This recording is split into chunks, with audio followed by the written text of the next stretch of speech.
Hey, it's Tucker Carlson. Imagine being a sixth grade boy in the United States right now. What are you hearing at school? What are they telling you on the internet? Well, they're telling you to stop being yourself. Sit still. Stop joking. Suppress your aggression. Share your feelings. Obey. Female qualities are virtuous. Masculine qualities are oppressive. That's the message. In case it wasn't clear enough, schools around the country have removed urinals from boys' bathrooms. The male body itself is shameful. Sit down when you pee like a good little girl. Views like this are often called feminism or woke politics, but in fact they amount to mass conversion therapy, an attempt to change the fundamental nature of people. Nothing like this has ever been attempted at scale. It's one of the most grotesque and destructive experiments in human history. What would it be like to find yourself the subject of that experiment as a boy trying to become a man during the Biden years?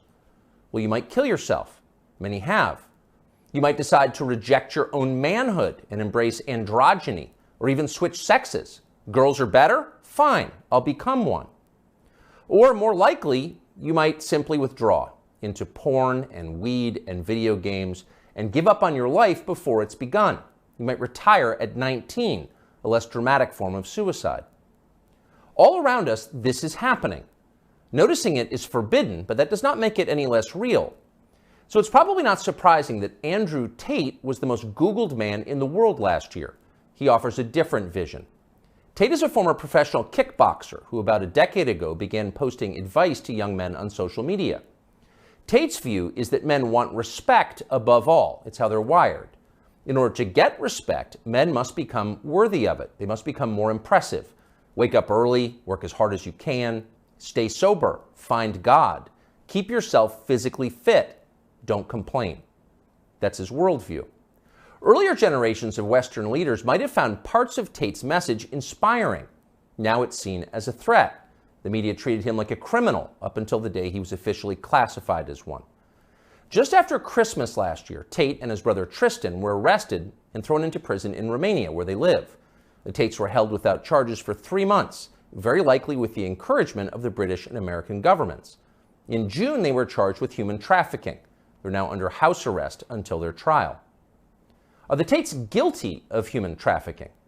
We're not their lawyers, but it's worth noting that as of today, not a single woman has come forward to say that she was kidnapped or imprisoned or moved across international borders against her will by Andrew or Tristan Tate. It's also true that in some ways, the charges against the Tates seem inevitable, like they were always going to happen.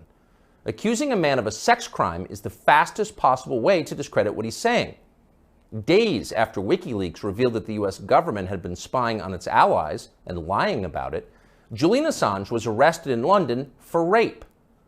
9 years later, prosecutors dropped the case against Assange for lack of evidence, though somehow that fact was not as widely covered. Is that what's happening here? Again, we don't know. Jeffrey Epstein's dinner partners insist that Andrew Tate is a pervert and a criminal. Maybe they're telling the truth. Either way, we think Tate's views about men very much deserve a hearing. So we flew to Romania to talk to him.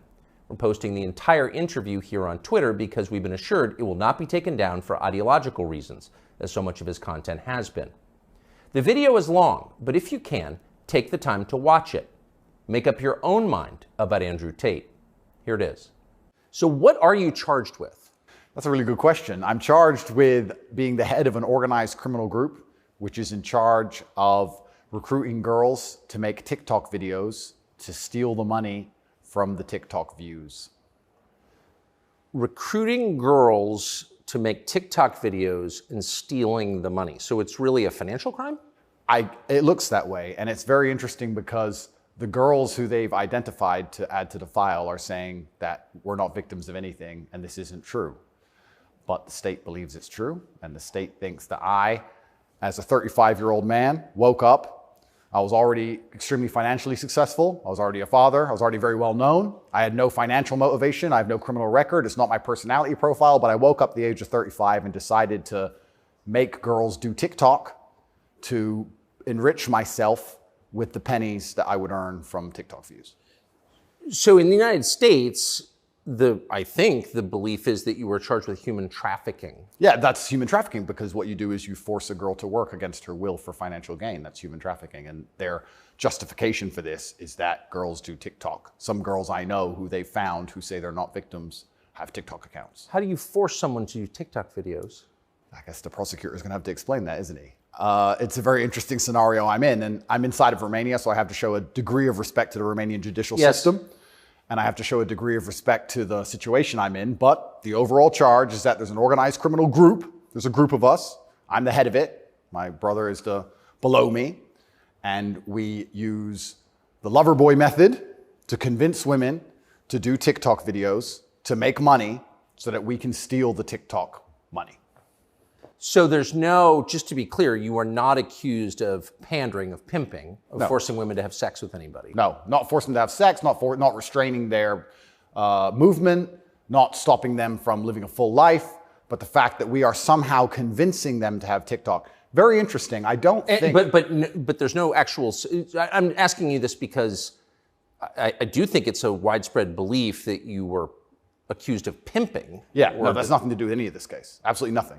And it's kind of scary because the crime in itself of human trafficking is a unique one, because they can ignore the statement of the victim. So the girls have come forward and said, this is insane. You've just picked us because we're near Andrew and we're his friends. But the whole idea of the crime is they can say that she's brainwashed, right? She's under duress. So you can ignore her statement. State says she's a victim regardless of the fact that she says she's not a victim. So it's very interesting because the difference between sex and rape is consent, right? Right. But they remove all of that. They're like, nope, you're a victim. No matter what you say, we're deciding you're a victim. And they've chosen them. And of course, these girls do nothing pornographic. They've never had sex with anyone, nothing to do with that. So they've picked TikTok. So it's scary. Imagine you're a full-grown man anywhere in the world today. They can find two girls who have TikTok on their phone, which is every single female on the planet, and they can accuse you of forcing them to take the TikTok money. And even if the girls say they didn't do that, this isn't true, then you're still a human trafficker. But force, what does that consist of? Forcing someone to do something? Are they accusing you of using violence or? No, they're accusing me, and this is the thing, they're accusing me of using the lover boy method, coercing them by being nice. And by the way, these charges presumably are public, so... They're public, and this is extremely serious. But if you actually analyze the overall case against me, they're saying that Andrew and his brother, by being nice men, convinced girls to have TikTok accounts and then take the money. And it's very interesting because inside of the entire case file, there's not a single financial transaction to us for money. What are the penalties? They're extremely severe, 5 to 10 years in jail. And I've already served, coming up now, 7 months in a form of jail. They can only hold So you are essentially incarcerated right now? Absolutely, I'm on house arrest. And that counts as jail. You can only be held 6 months without charge. I was initially picked up, thrown in a cell without charge. And I think the intention of the entire investigation at that point was to find the crime because they had very, very weak evidence. They contacted 2,000 people who know me or knew me. They tried very hard to convince some female somewhere to come forward and say something bad about me. The media machine, which works hands in hands with the justice machine, as you know very well, did exactly that. In fact, they offered bribes effectively. They'd call up ex-girlfriends and say, if you have anything bad to say about Andrew, we can pay you $50,000 for the story. And they tried very hard.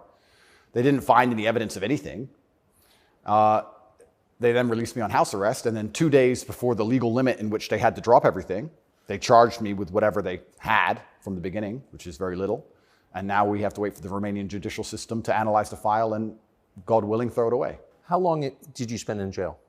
I was in jail for 92 days in a Romanian jail cell. What was that like? It was certainly an interesting experience.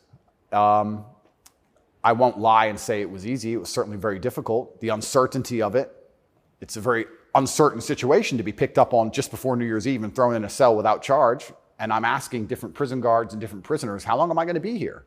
One prisoner was like, I've been here 2 years. I was like, have you been charged? He goes, yeah, but I haven't gone to court yet. Like, everyone's been there for years. I thought I was going to be there for years. And it certainly takes a mental toll on you. And I think jail is a different experience when you know you're innocent. There was a guy in there for murder. He's like, yeah, I murdered someone, I'm in jail. You can your soul and your mind can accept the punishment for a crime. But when you've actually done nothing wrong, I think jail is a lot harder. Did you know why you were there? Not initially. So for about the first 2 weeks, I never actually got told in English what I was accused of, because I was arrested on December 29th. There's New Year's. What were the circumstances of that? Yeah, December 29th, 5 a.m., the armed guards ran in this house. They spent all day searching the entire house. They were very interested in electronics, as most federal agencies are. And then they took me that evening and said, we're going to go and put you in jail for 24 hours. And after 24 hours, you see a judge, and the judge will decide if you stay in jail. And the judge decided I should stay in jail. What did you do? I mean, who'd you call? I had a lawyer, and my lawyer came and he said, we need to analyze the case file. We need to see what they have against you. You're being accused of human trafficking. I was like, human trafficking? That's insane. Who? When? What? I went to jail, and then I was given all this paper in Romanian. I don't speak Romanian, although I live here. And then I was waiting for the translation. So I think it's about 2 weeks before I finally got the papers in English to understand why I was in a jail cell. And then I really understood how insane the accusations were. What is human trafficking? Yeah, so the overall, my understanding of it, they're saying that human trafficking is when you convince a woman to do something she doesn't want to do for financial gain. And there's different methods you can do that. You can do that through force, and you can also do that through emotional coercion. I think most people, just speaking from the American perspective, most people believe that human trafficking is effectively slavery, selling human beings. That's what I believe as well. Absolutely. And this is the thing that's so interesting. When you finally end up the enemy of the matrix, and they use the legal system as a weapon to punish you for having an opinion, you realize how subjective the law is, right? Because it can be a weapon. When you have something subjective, you can just pick and choose. So if they sit and say, human trafficking is a woman doing something for financial gain against her will via emotional coercion. Well, he knows these two girls, they have TikTok accounts. Emotional coercion? Convincing her. That's what I'm accused of, because they have no proof of me doing anything wrong. So they said, he's convinced these girls to do TikTok for money. The girls have said this is not true, and the state is denying their statement, saying, no, you're brainwashed, it is true. And I went to jail. So how is the state, so the state is trying to coerce the women, so how is the state not committing human trafficking by the same definition? Well, absolutely, it's very interesting. It's very interesting that you can sit someone down and tell them they're a victim when they say they're not a victim. You're a victim of being coerced, and we're going to try to coerce you into conceding you were coerced. Exactly. It's a very interesting scenario. And okay. Yeah, and it's a very interesting scenario. And it's up until this point, no judge has looked at the evidence of the case. So up until this point, I've been to court a bunch of times. But the only reason I was in court was to discuss my preventative detention. So under Romanian law, if you being free can impede the investigation, you should stay in jail. So the judge agreed that, yeah, maybe if he's free, he can damage this investigation, because they're trying very hard to get something on this guy. So I've done a bunch of jail time. And now it just begins. The judge is going to look at the case. And like I said, God willing, I still have enough faith in the Romanian judicial system that she's going to look at this and go, this is not a crime. Or you're aware of the media coverage of this, however. So you're in jail for 90 days or more, and the rest of the world is talking about you. Do you know what they're saying? They're saying very heinous things, and I would hate to come across as a conspiracy theorist, Tucker, but I kind of have a feeling that this might be something to do with my influence and an attempt to slander my name. Perhaps I'm crazy. But the fact that they chose such a heinous crime, and they reported it so heavily, and they won't shut up and keep repeating basically a slander attack day after day after day. Also considering the fact that other people who genuinely commit heinous crimes have far more favorable press coverage. I don't want you to think I'm a conspiracy theorist. Please, Tucker, I would hate for you to come here and call me crazy. Yeah. But something very strange about it, and I think What, when Jeffrey Epstein's friends call you immoral? Yeah. The goal of it is certainly to slander my name, and I like to see it as a litmus test. I like to see it as an intelligence test. Anybody who wakes up and looks at me and goes, he's a human trafficker because of TikTok, they're fully gone. So, but from the West, just to defend the average news consumer in the West. Sure. Andrew Tate, kind of an outlaw. Yep. Lives in some palace in Romania, wherever that is. Yep. And Romania sounds like the kind of place where human trafficking is like the main industry. A lot of it happens here. That's what's so crazy about it, right? What's so crazy is if they really wanted to find a human trafficker, I think they could probably do it quite easily. But they managed to get me. That's certainly the perception. But it's one of those charges that kind of sells itself. Oh, absolutely. And it doesn't matter if you're found guilty or not, right? You're a human trafficker forever. And but I do think that public consciousness is changing. I think with things like there's been some very large court cases recently involving some very famous people in which women were caught lying, trying to slander men's names for rape and these kinds of things. And I don't think people believe it anymore.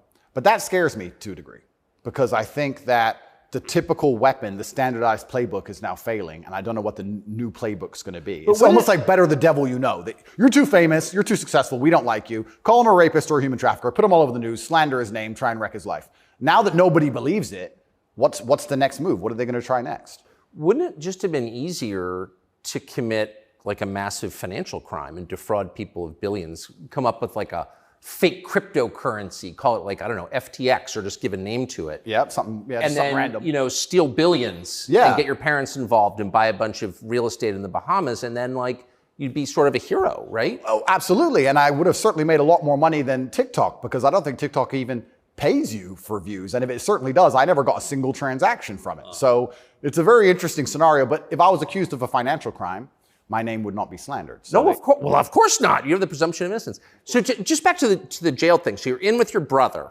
At the beginning, I was not, but towards the end, I was. Yeah. What did you do all day? It's a good question. I looked at the wall, stared at the wall, smoked cigarettes, lots of push-ups, read the Quran. You smoked cigarettes, did push-ups, and read the Quran. Basically, yes, and certainly had some introspective moments. Tried my best to get out, tried my best to, via my small phone calls, understand what's happening in the outside world. Tried to make sure that the people I love and care about are taken care of, because I'm the man of my family, and I'm also the man of quite a large, I wouldn't say empire, but life. And there's a whole lot of people who rely on me. You know, you have staff and families, you have children and families. I know the feeling, yeah. So when you're plucked from that, it's kind of strange. You're in jail, and you're concerned for yourself, but your primary concerns are also all your duties as a man. I have duties as a man. I don't want children to starve. You've got a whole tribe. I've got people to pay. So it was very, very frustrating, constantly trying to make sure everybody else was okay and feeling helpless. That's what hurt me the most. I was trying to make sure everybody I love and care about was fine, and I wasn't as powerful as I should have been. And that was very upsetting. And especially if they were going to keep me there for years, I was having serious concerns about how I can feed the people I love. Did you ever come to the edge at all? No, I certainly had some days I was less happy than others, but I made sure that my mindset was built in a way that I could always be doing something constructive. And also, I think you get what you give in life. And if I ever felt particularly sad on a day, I would try very hard to make other people happy, because if I made other people smile, I'd feel better. So even the dinner ladies or the prison guards, I'd try very hard just to make people smile. I know it sounds silly. Some of the prison guards were more open than others, but there was a couple prison guards who were ice cold, who didn't want to say a word to me, and were like, "Hey, bro, your hair looks amazing," and he just stare at me like he wants. Shut up. But I just try my best to cheer people up, to cheer myself up, and as a man, all you can do is just find the resolve to continue doing the best you can in the current circumstance. So, what were the other prisoners like?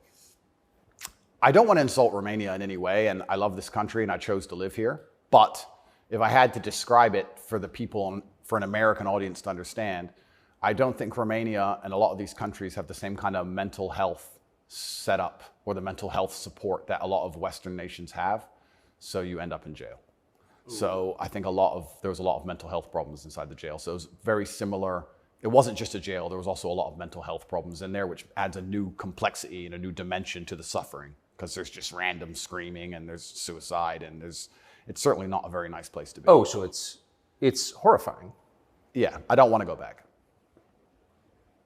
You hear the phrase Romanian prison, and it sounds tough, so it was what you would imagine. It is, and when this process is over, there's a lot more I will say, but I will say the staff were very nice to me, and I want to make this clear. I want to make it very clear that all the staff in the jail were very professional and very nice to me. I would almost say that they believed I was innocent and they understood that I didn't belong there. There was a semi-apologetic vibe to the way I was treated by the guards, if that makes sense. Yes. They understood very well. I don't think anybody, like I said, with a functioning brain believes that me at the age of 35 decided to steal TikTok money and ruin my entire life without financial motivation to girls who say they're not victims of anything. I don't think anybody with a brain. Well, the fact that you're not accused of a sex crime or of violence, which I think most people don't really understand. Yep. And they can look it up. Yep. I mean, but you're not actually accused of rape, selling anyone, correct, pimping. Correct. Okay. That right there raises a lot of questions. Well, yeah, and this is the thing that's so interesting because I'm accused of using a method of human trafficking called the lover boy method. So how that would traditionally work is a man would meet a girl, become her boyfriend, take her to another country, turn her into a prostitute, say I love you, like pimping. Of course. But they're saying, because all my conversations with these girls are very nice, they're saying that I use the lover boy method to convince them to do TikTok. And once again, I never made a penny from TikTok, and I have no interest in girls' TikTok's accounts, and I've never made any money from TikTok in my life. So that raises the question. So that right there, I think, I mean, we can let people assess. I'm not, an expert on the Romanian legal code, but that's kind of not the impression that most people have. Okay? And that's the media who have made that the media have tried very hard to do that. And if I had to estimate, I think that the overall intention was just to throw me in a cell, use the media machine to drum up something real. I think that's what the goal was. So, but what's and I believe that. It seems, obviously. Yeah. One thing, I've never been to Romania before, and one thing I'm struck by is the American presence here. Oh, it's massive. Fully understand that. So there are 3 NATO bases here now. They're bustling because of the war in Ukraine. Yep. One's on the Black Sea, yep, right below Crimea. So this is strategically important, this country, to NATO. Absolutely. And so this is a lot less far away than I realized. It's much more American influence. Oh, absolutely. Do you think that played a role? Yeah, well, I think, and I don't want to get this incorrect, I think it's the 2nd or 3rd biggest U.S. embassy in the world. The U.S. embassy here looks like a prison. It's huge. They've got a huge embassy here. And even during Ceausescu, during the communism days, Romania was an ally of the West, even during communism. Yes. So, yes. Ceausescu came to New York. Yes, that's right, yeah. So Romania and America have been very good friends for a very long time. I have to be careful what I say, but it's certainly very interesting what's happened to me. The American embassy were not particularly helpful, let's put it that way. They weren't very interested in me being locked up without charge. They didn't seem very interested in getting me out. But you're an American citizen. Absolutely. And so you're an American passport holder. Correct. So I think the average American believes, perhaps falsely, that if you're accused of a crime in a foreign country, particularly a less developed country like Romania, you go to the U.S. Embassy and someone takes an interest in your case just to make sure that your treatment falls within, accepted standards of justice. Yeah, they came to see me, but when I was asking them what they can actually do about all of this, they weren't particularly helpful. I don't want to peddle conspiracy theories, and I've heard a lot of information, etc. But I wouldn't say they sanctioned it. I don't know if they had to sanction it, but they weren't particularly interested in getting me out. But at least they came to see me more than once. I mean, they kind of pretended to care. The UK embassy didn't even pretend to care. The UK embassy was, I really think they enjoyed it. They didn't. And you're a British subject as well? Correct. And this is the kind of thing, and I want to say this here, that's kind of frustrating for me because Romania is my home now for 7 years, but I'm half British, half American originally. And when something like this happens to you, you have this longing for home. You kind of want to go home. When you end up in a jail in a country where, even though you've lived for a long time, you don't speak the language, you don't understand the legal system, going to court in a foreign language is far more intimidating than in your own language. I can't even imagine. You don't have a clue what's being said. You don't understand how anything works. And then you kind of have this longing for home, but I feel like my home countries hate me, and they hate me because of my message, which I believe to be a positive message. So you kind of have this strange feeling of homelessness, because it's like, well, if I go to the UK, I believe they're going to attack me the same. If I go to America, I believe they're going to attack me the same. So where do you go? It's kind of scary. Where do you go? It's a good question. We're going to have to see. How did you wind up here? I moved to Romania. I came to visit a long time ago. Before anybody ever visited Romania, I came to visit, and I genuinely fell in love with the place. It truly is a fantastic country. I love nature, as an amazing nature. It's a very safe place. It has this reputation of being dangerous. It's not dangerous. It's very safe. The people are very good. The people are very conservative traditionally. It's almost like America was 20, 30 years ago. It's gorgeous. They have a bunch of nice restaurants and plenty of things to do, and I've never had a problem here in any way. Never had any issue with the law or with the other side, criminals, nothing, until this came out of nowhere. So it's been very strange. So what is it about your message, do you think, that infuriates certain people? Well, my message is traditional masculinity. My message is to stand up and say what you mean and mean what you say. And even going to the gym nowadays is an act of defiance, because when you have a man who's built with any degree of principle, you say no to things. And I think if I have to analyze my message and why I'm so disliked by the people who dislike me, it's not the things I'm saying, it's the fact that if you adhere to my principles and you adhere to the things I say, you end up being the kind of person who will resist certain ideas. You say no. What kind of man never says no? Name a man who never says no. Men say no, right? Men wake up and say, no, I don't think that should be done this way. No, my children will not be taught that. It's no. the father's primary job. Absolutely. So when you say to men, listen, you're allowed to have an opinion. You're allowed to have standards. You're allowed to have boundaries and barriers. You're allowed to get up and become important and work hard and try hard and become the kind of man who can't be controlled, then you're seen as an enemy. And especially with the massive influence I've gained, I think they look at me and go, he's helping men resist the slave programming. We don't need him around. We need to empty their brains so we can inject the slave programming and convince men to be eunuchs, because once you're eunuched, then you're not a threat. I think I buy that. Because your message, I'm not the world's expert on your message, but I've seen a lot of it, and it's not explicitly political, actually. No, it's not political at all. And their original attack before this Matrix attack is they weaponized virtue, which is what they usually do. There's no genuine virtue inside of these people. They weaponize virtue. They find a virtue, and they turn it into a bullet, and they shoot at you. I'm sure you know very well. Yeah, I've heard. Yeah. I was a misogynist for the longest time just for saying that men should have standards. If you tell a man he can have standards in a relationship in any way, you're a misogynist. It's actually very interesting because what does that mean to have standards in a relationship? But this is the thing that's so interesting about it, because they've gendered the argument when I never did. I said as a man, you shouldn't have a girlfriend who is a liar and a cheater, and you also shouldn't have male friends who are liars and cheaters. You shouldn't be around dishonest people, yes, male or female. Amen. And they gendered it and said, he's a misogynist. He's saying that men should only act this way with women, etc. I said that men should have standards, and you should have protocols that you're prepared to accept, and you should have hard parameters. And if a woman doesn't want to adhere to those parameters, that's her decision, and it's her prerogative, but you don't have to stay with her. Why should you? What's wrong with that? Well, that's teaching men to say no. They don't want men to say no. So are you arguing that it's better to be with a virtuous woman? I think so, yes. I know that's crazy. No, I'm serious. I mean, that seems I like am, Tucker. I don't want to. That seems like good advice. I don't want to come across as extreme. But yes, I am. And what's actually funny is I really believe most of the things I'm saying were accepted by absolutely everybody 15 years ago, 10 years ago. And now it's public enemy number one. And it's because of the mass influence I have. At one point, I became the most Googled man on earth. At one point.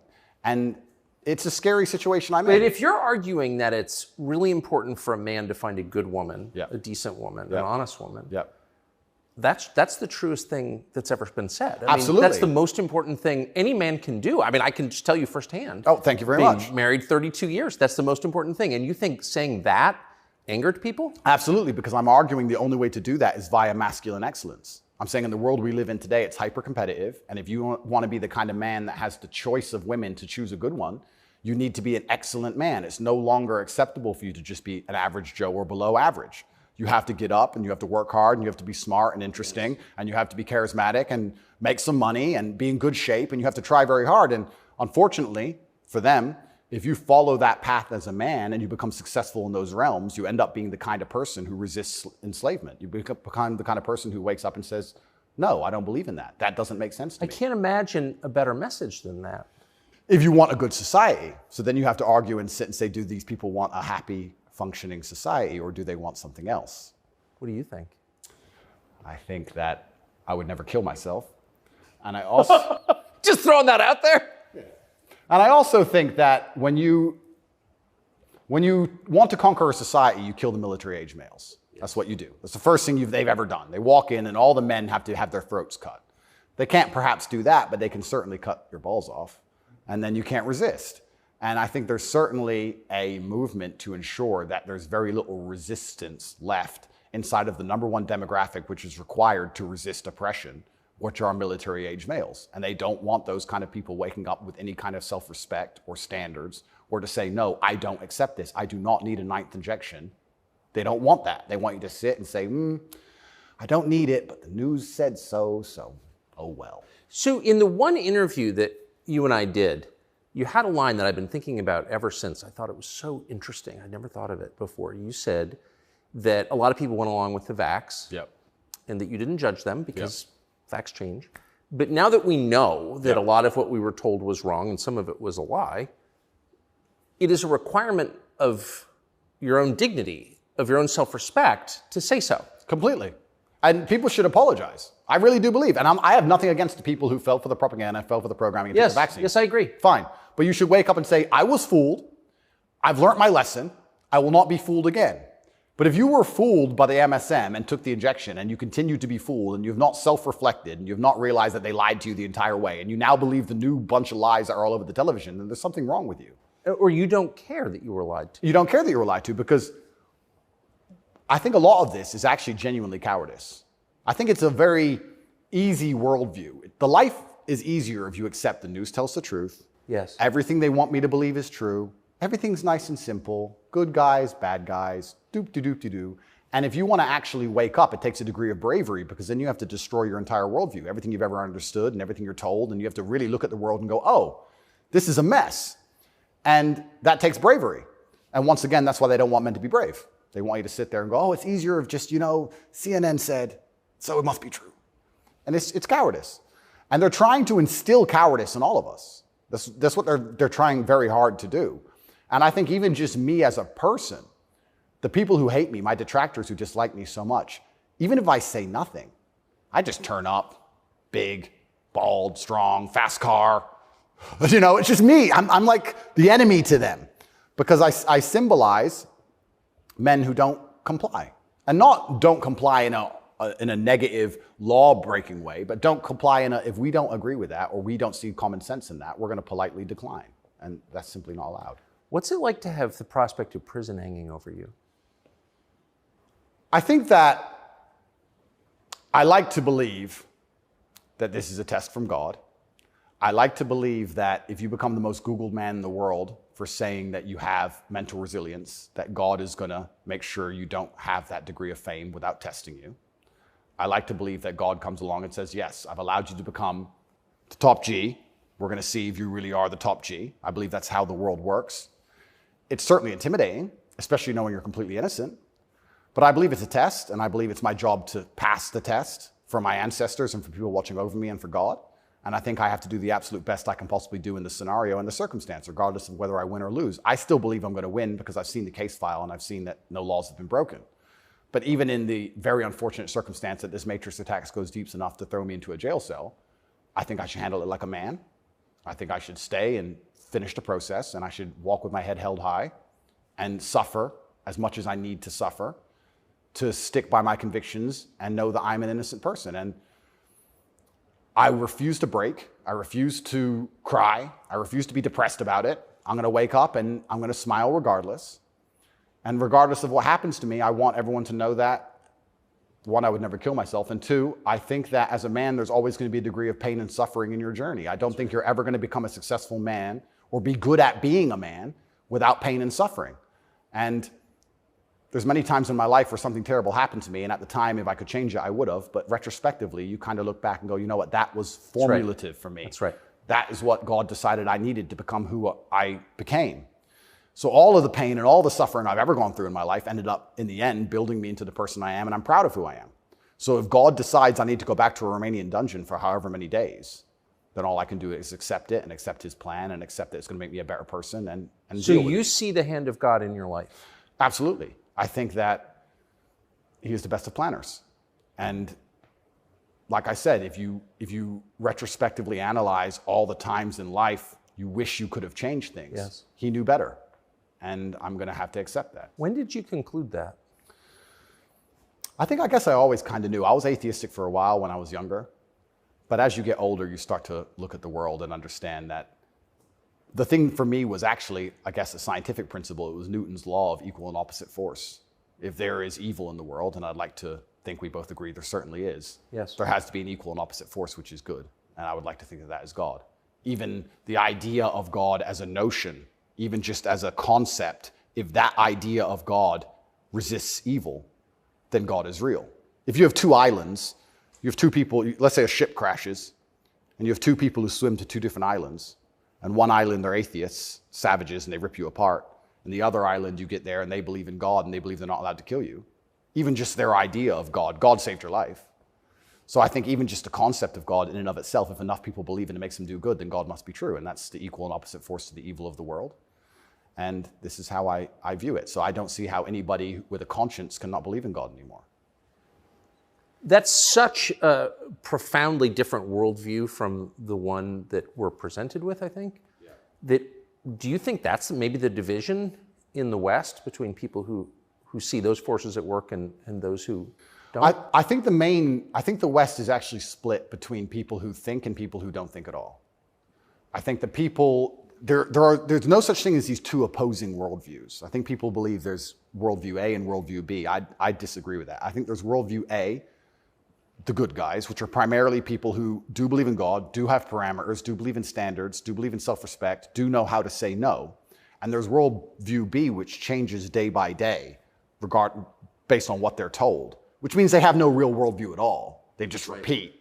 And they have no standards and they have no parameters. There's nothing you can tell them that will make them wake up and go, that's wrong, because they have no inherent morality. So you can literally, you can say bestiality is accepted and encouraged now. It's good for you for climate change. And they'll sit there and go, oh, for climate change, oh, well, off we go. And they'll just do it. So I think you have a camp of people who think, and you have a camp of people who repeat. And I don't think there's actually the opposing side to the good, I don't think function as a thinking populace at all. I think they simply repeat. It feels like the conflict between those two groups is getting more intense. It's certainly getting more intense. And it was interesting for me because, and I want to be an optimist, but I lost so much faith in humanity during COVID. If you would have told me how COVID would have gone down before COVID, I'd say no way. We're not that bad. I thought the people aren't that dumb. But when I experienced COVID, it's actually scary. You see how the Nazis managed to do what they did. You see how they managed to put people in concentration camps. You see it. And I had a very unique view of COVID because in the first days of COVID, when people were falling over in China and the Italian hospitals were overrun, at the height of the panic, when most people believed, because it was the very beginning, early stages, my brother and I had a very logical conversation and said, we're two military-aged men in very good physical condition. If we die of this, the world's over. If it can kill us, it's zombie apocalypse. So why are we going to live in fear? So we found the only two countries that were open, which were Sweden and Belarus. We had just been to Belarus. This is before the Ukraine war. We'd just been there. We decided to try Sweden. So for the first 3 months of COVID, during the height of lockdowns, when Florida was closed, when it was I remember. Yeah, when it was the craziest lockdowns globally, me and Tristan are in Sweden in absolute freedom. They had no restrictions, no masks, no vaccine passports, no social distancing, nightclubs are full, restaurants are open, perfectly complete normal society. Nobody talks about this anymore. Nobody talks about, wait, Sweden never did a thing. Everything functioned perfectly fine the entire time. And they don't have it. Where's their illness of their winter of severe illness and death? Yes. They never had one. It's a cold country. Never had one. So we were living in Sweden, living completely normal lives, seeing the internet and seeing this insanity. And we're like, well, surely if we just put up a few videos of us partying in Sweden in nightclubs, this will wake people up. People ignored their own eyes. That's the scariest thing about everything, is that they can get to a level where, with the media machine, where people will genuinely ignore their own eyes. I don't understand how you can get people so brainwashed that they will see that the sky is blue, and then they'll watch that the sky is green, and then they'll look at it again and go, the sky's green. It's crazy to me, but COVID proves they can do that.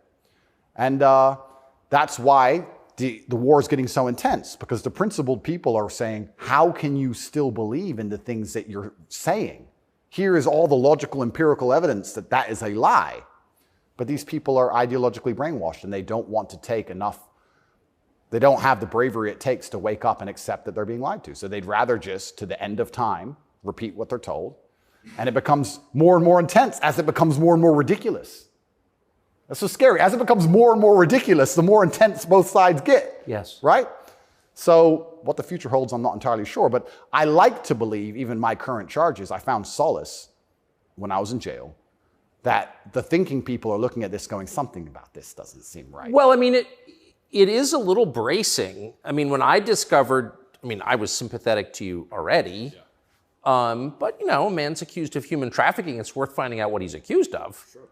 And when I discovered that there was no actual human trafficking charge, that's not actually human trafficking. I don't care what you call it. Yep. You weren't even accused of buying and selling anyone. Then the next conclusion you inevitably reach is they don't like the guy, they don't like his views, it's fine. They're going to send him to jail for that. Yep. That does seem like an escalation. Absolutely. But if they don't like your views and you're inspiring millions of people to resist slave programming, you become a threat. Like, they discuss me. But you can't send a guy to jail because you disagree with him. You shouldn't. But even before I went to jail, the members of parliament in the UK were talking about me and what a dangerous role model I am for young boys. So they launched this initiative inside of British schools to ban me. My name can't be said inside of any British school. And members of parliament were standing up in parliament saying, Andrew Tate is dangerous. He's encouraging young boys to have misogynistic views, because I'm literally telling young men to go to the gym and to stand up for themselves and believe in themselves and believe in something. And by extension, you look at some of the sexual education books these children are being given, which I believe at age 9, I don't think a child needs to learn about anal sex or any of these things. Probably not. Yeah, probably not. So they're pushing that to the children, but I'm banned. Well, they're also pushing weed and video games on boys. Oh, completely. And you can listen to rap music about killing people all day long. And there's a whole, and Lil Nas, he can have sex with the devil in his music videos. That's fine. But I'm dangerous for saying go to the gym.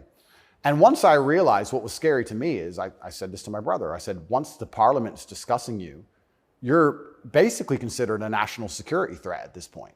You're a threat to national security at that level.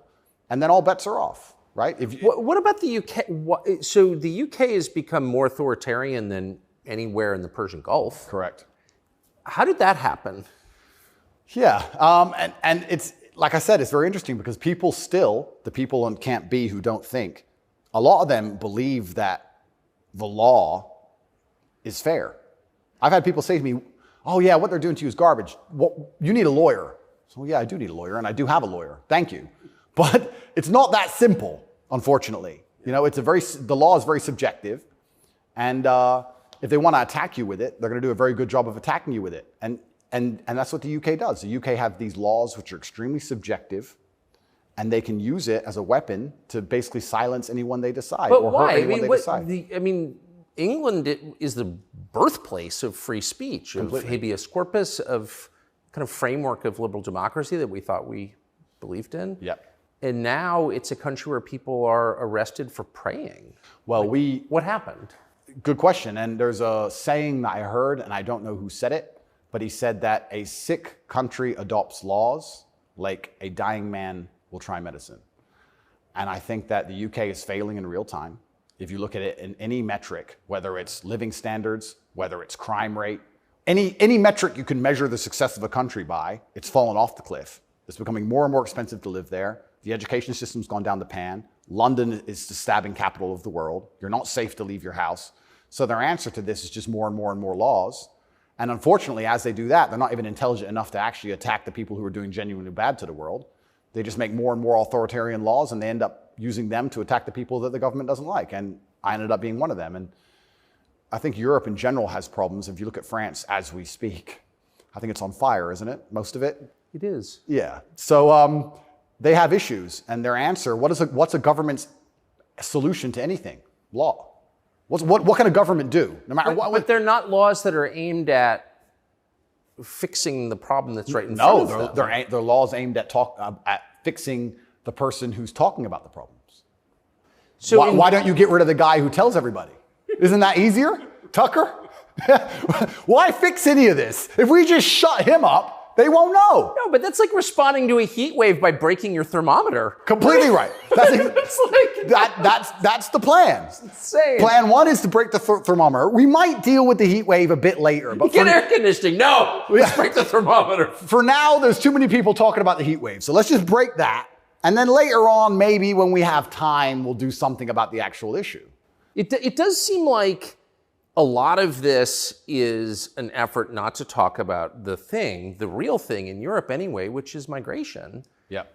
And the UK, formerly known as England, and France have both been completely changed by people from other countries. Yep. And who I'm sure have added good things too. I mean, I'm not, you know, but they've changed them, and in general, they're not better countries. And like, why can't anyone admit that? But this is what's really interesting to me about what's happening, because we're talking about masculinity and men who say no and men who stand up.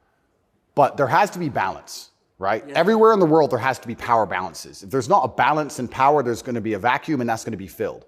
If you neuter the native population of men, if you destroy their mentality to resist, if you tell them that every single thing about them masculine is wrong, and you basically feminize and eunuchate them, turn them into eunuchs, and then you import high testosterone men from the third world who don't believe any of this garbage, who grew up in a society where they understand the only way to succeed is to be a fearsome predator to a degree. What do you think is going to happen?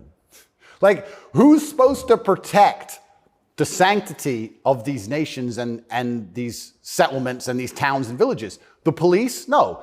In general, I would argue that it's the masculine essence that can be detected by the people who arrive.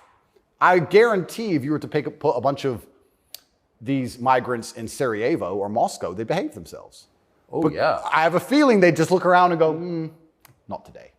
But when you neuter the native populace, then it's like, well, there's a power vacuum. And when there's a power vacuum, what do we expect to happen? So that's what are the French going to do about it? What's your average Englishman going to do about it? Nothing. And that's the thing. And that makes you wonder, is this purposeful? Like, why these two actions of neutering the native populace and importing these high testosterone third worlders are so at odds with each other. Is this purposeful? I'm not sure, but has anyone considered this? So yeah, it's interesting because you talk about these are huge and intentional trends, and I mean they're historically transformative trends. They're a big deal, and so they're probably not happening by accident, right? There's got to be some intent. How could there not be? That's right. And how do they expect all of this to end? And this is exactly what's happening with migration. The problem with migration specifically is that there's no native masculine populace to enforce any degree of culture or boundary or parameter. And like I said, I would argue the point. And I've been to Sarajevo and I've been to Moscow. I've been to these places and I've seen there's a whole bunch of migration and everybody seems to just behave a little bit differently. And I think that's because people understand that men live here. That men live here. Yeah. If you turn up in someone's house and their house is pristine, you're probably going to take your cup and you're going to go put it in the kitchen.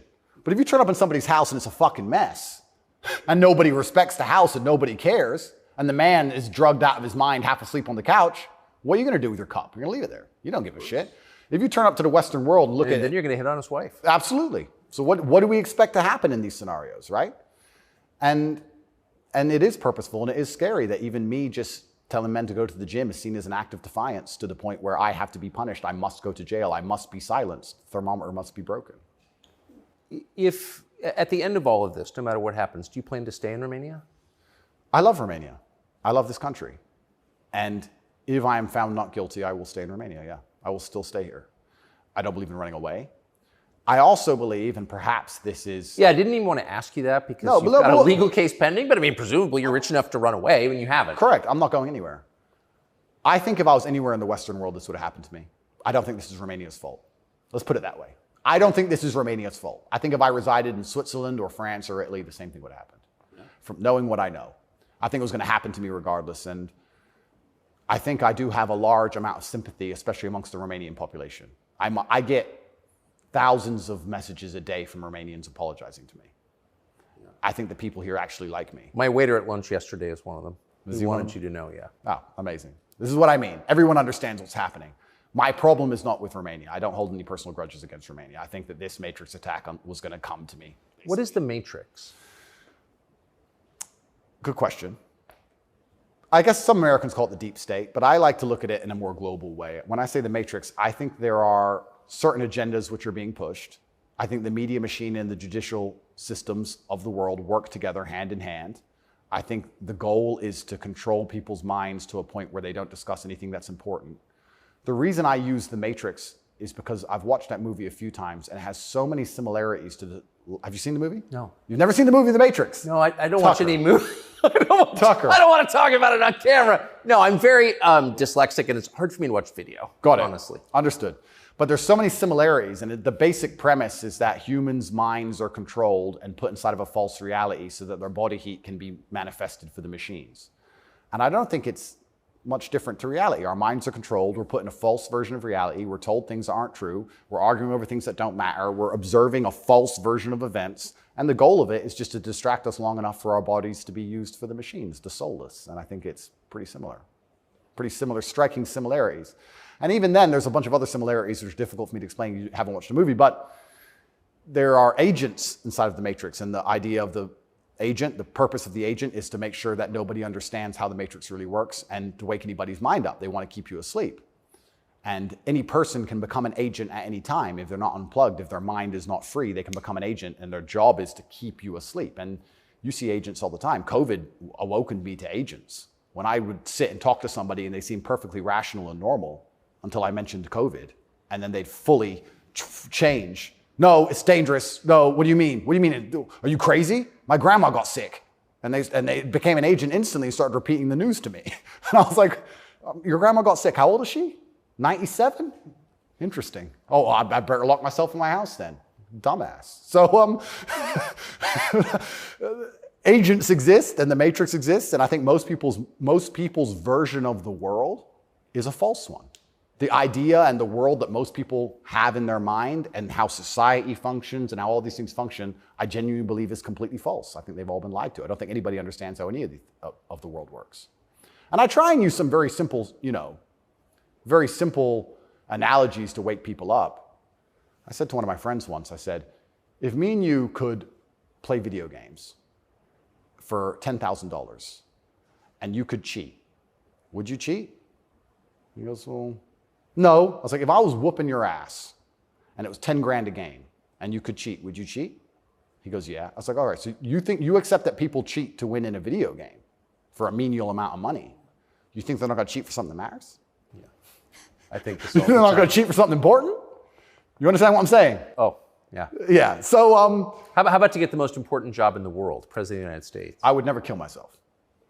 I mean, people kill each other over insurance fraud. You don't think, right? Yeah. Yeah. So when you actually understand how the world really works, what was really interesting? I remember there was this big military coup in, was it Myanmar or Burma? One of these, there was a big military coup like a year ago or something. And nobody really cared. They mentioned it on the news a little bit. And I looked at it and I looked into it. And they were talking about how the two political parties were almost 50-50. And then in the 90s, something changed. And now one political party just smokes the other one. And the military took over to restore democracy and all this stuff.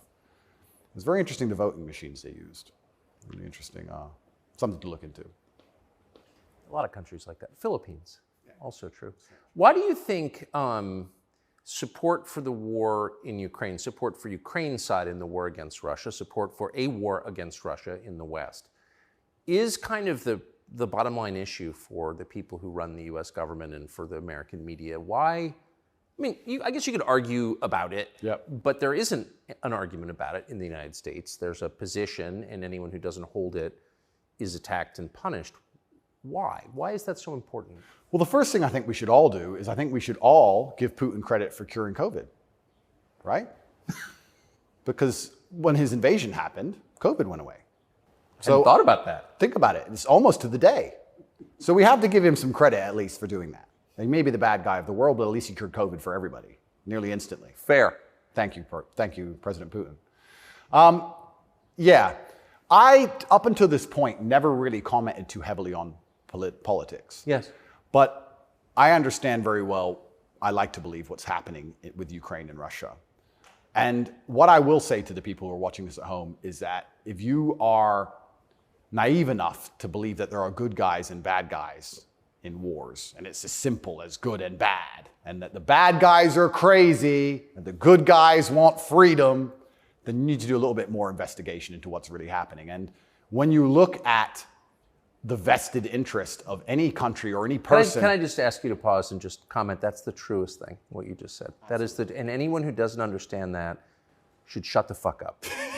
And I mean it. Having seen war, anyone who's telling you that it's Churchill versus Hitler is an idiot. Well, I'll give you an example. When my father was still alive, excuse me. Yeah, no, it's true. When my father was still alive, my father died 6 or 7 years ago. I was a lot younger. The war in Afghanistan was going on. He died 6 or 7 years ago. How old was he?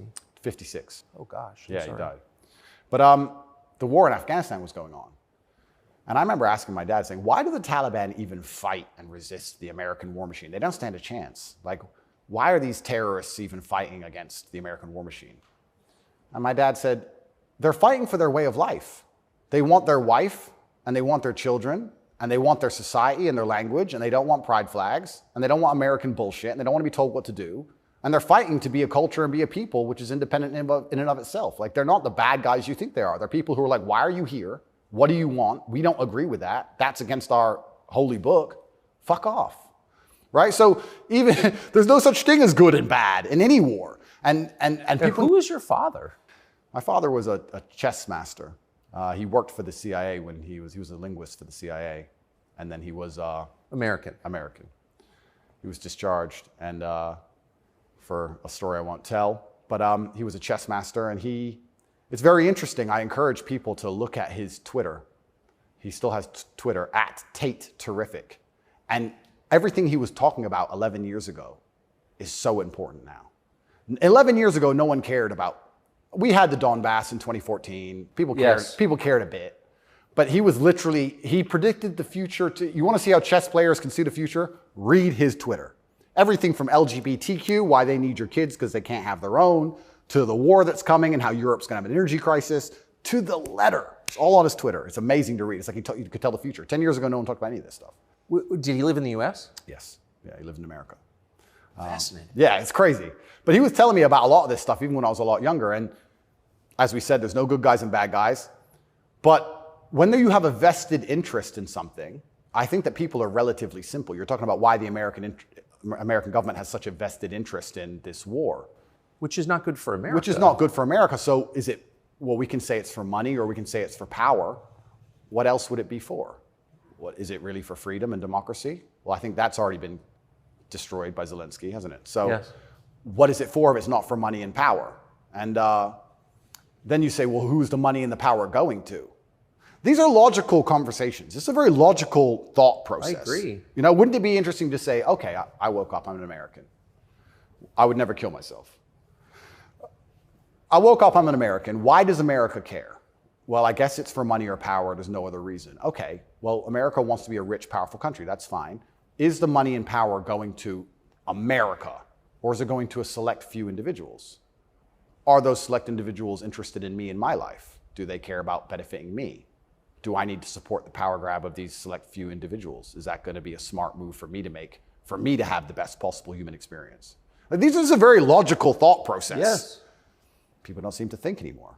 They believe that there's a good guy and there's a bad guy, and one team's completely good and one team's completely bad. One team's crazy.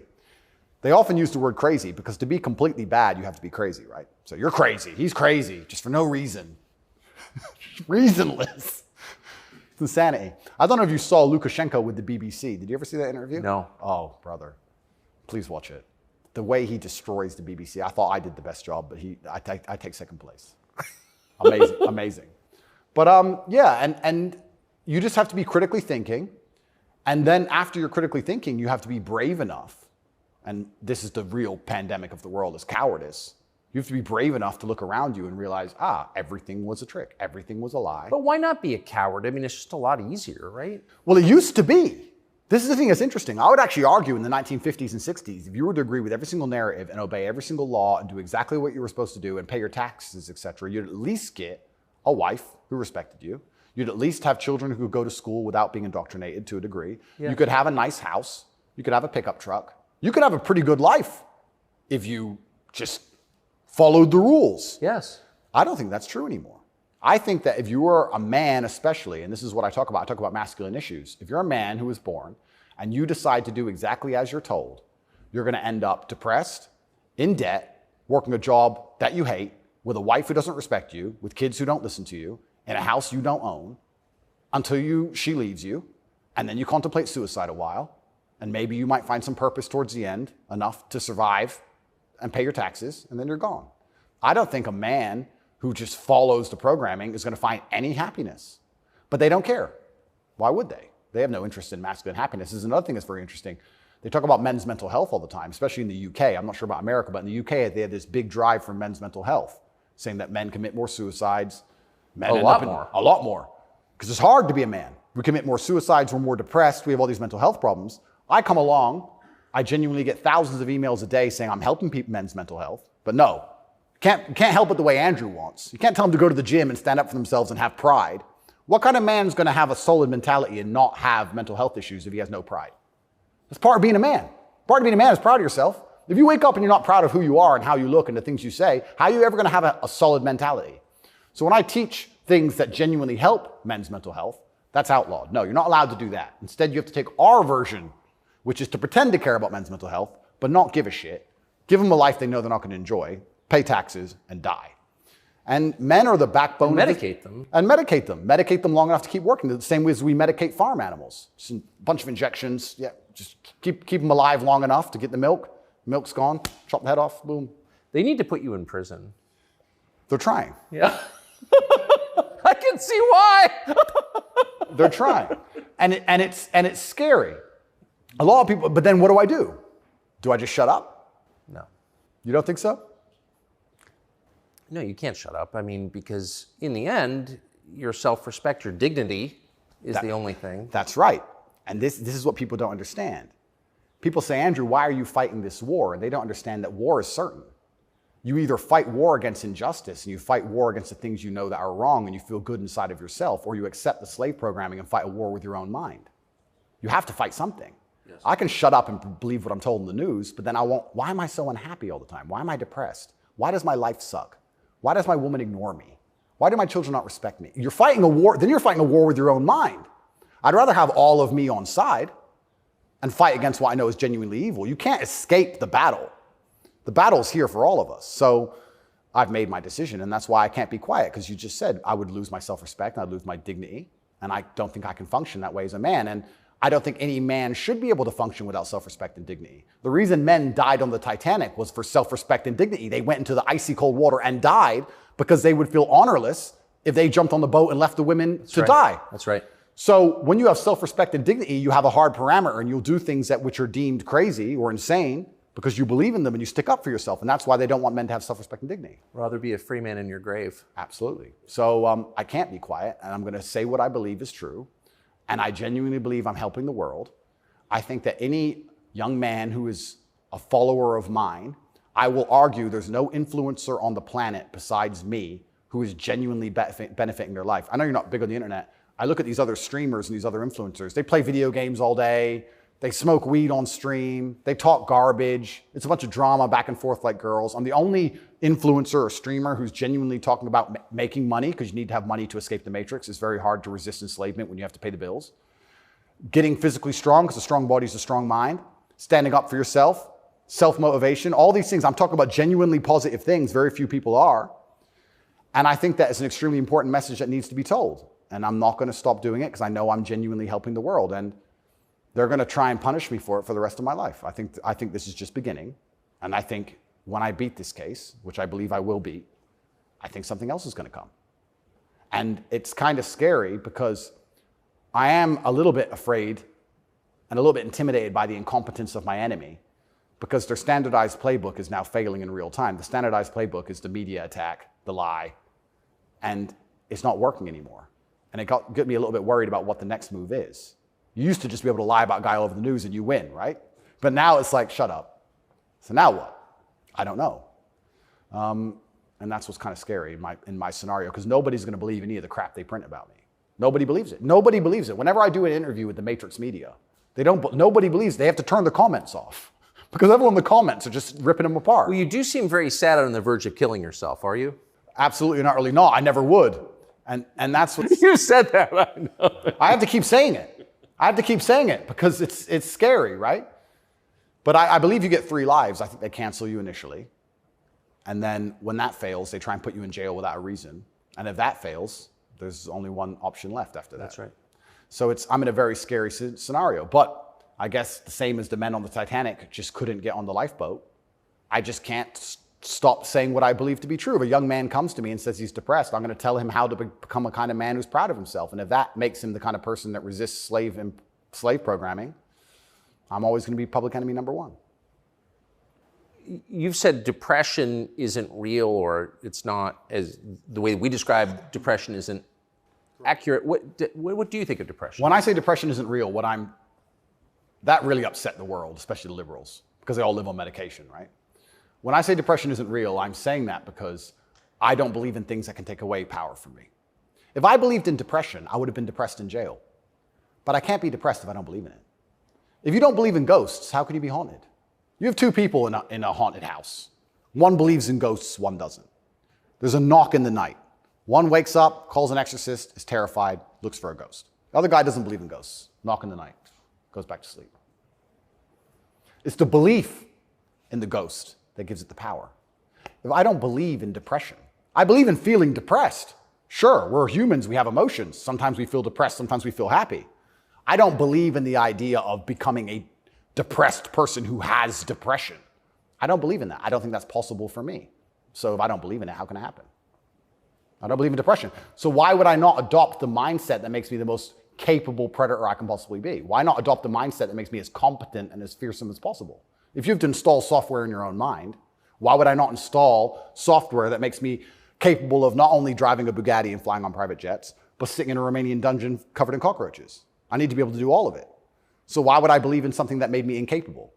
I don't believe in depression because I think that even the belief in and of itself, when you feel depressed, you'll start to consider, maybe I have depression. Then you go see a psychiatrist who tells you you have depression. Then they want you on pills. It's the belief that goes down the spiral. If I feel sad, I go, I'm depressed today. I'll be fine tomorrow. So why, I suspect you're right, or what you're saying is pointing toward truth. That's my personal view. But even if I disagreed with you, I disagree with you. Why is that so offensive, what you just said? Well, that's what's interesting, because when I said depression wasn't real, the number of people who would attack me defending depression, this is what I didn't understand. Right. You say depression isn't real, but depression's ruined my life, and it's super real, and it ruined my life, and I lost my marriage. I'm like, if I told you it wasn't real, you should be coming to me saying, tell me how it's not real. Please help me with my depression. Why are you trying to convince me that it's real? Why are you sticking up for it?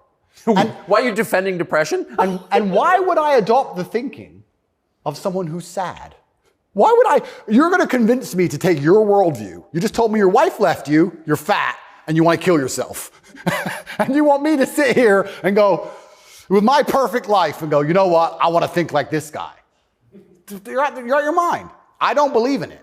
And because I don't believe in it, it's made me the kind of person who can't become depressed.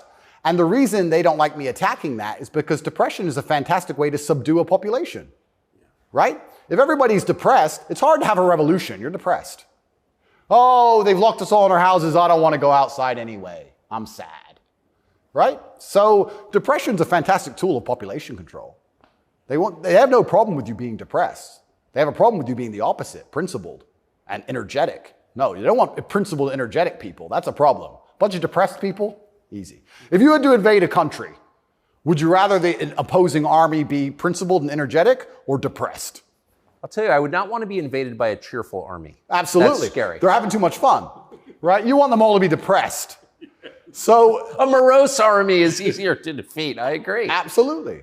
So depression is a defended idea. You're not allowed to even talk about it. You're not allowed to help people get out of it, right? They like the idea of a depressed population. And this is what I say to people. Now, I'm not stupid. I understand like PTSD is real. I understand mental health is real.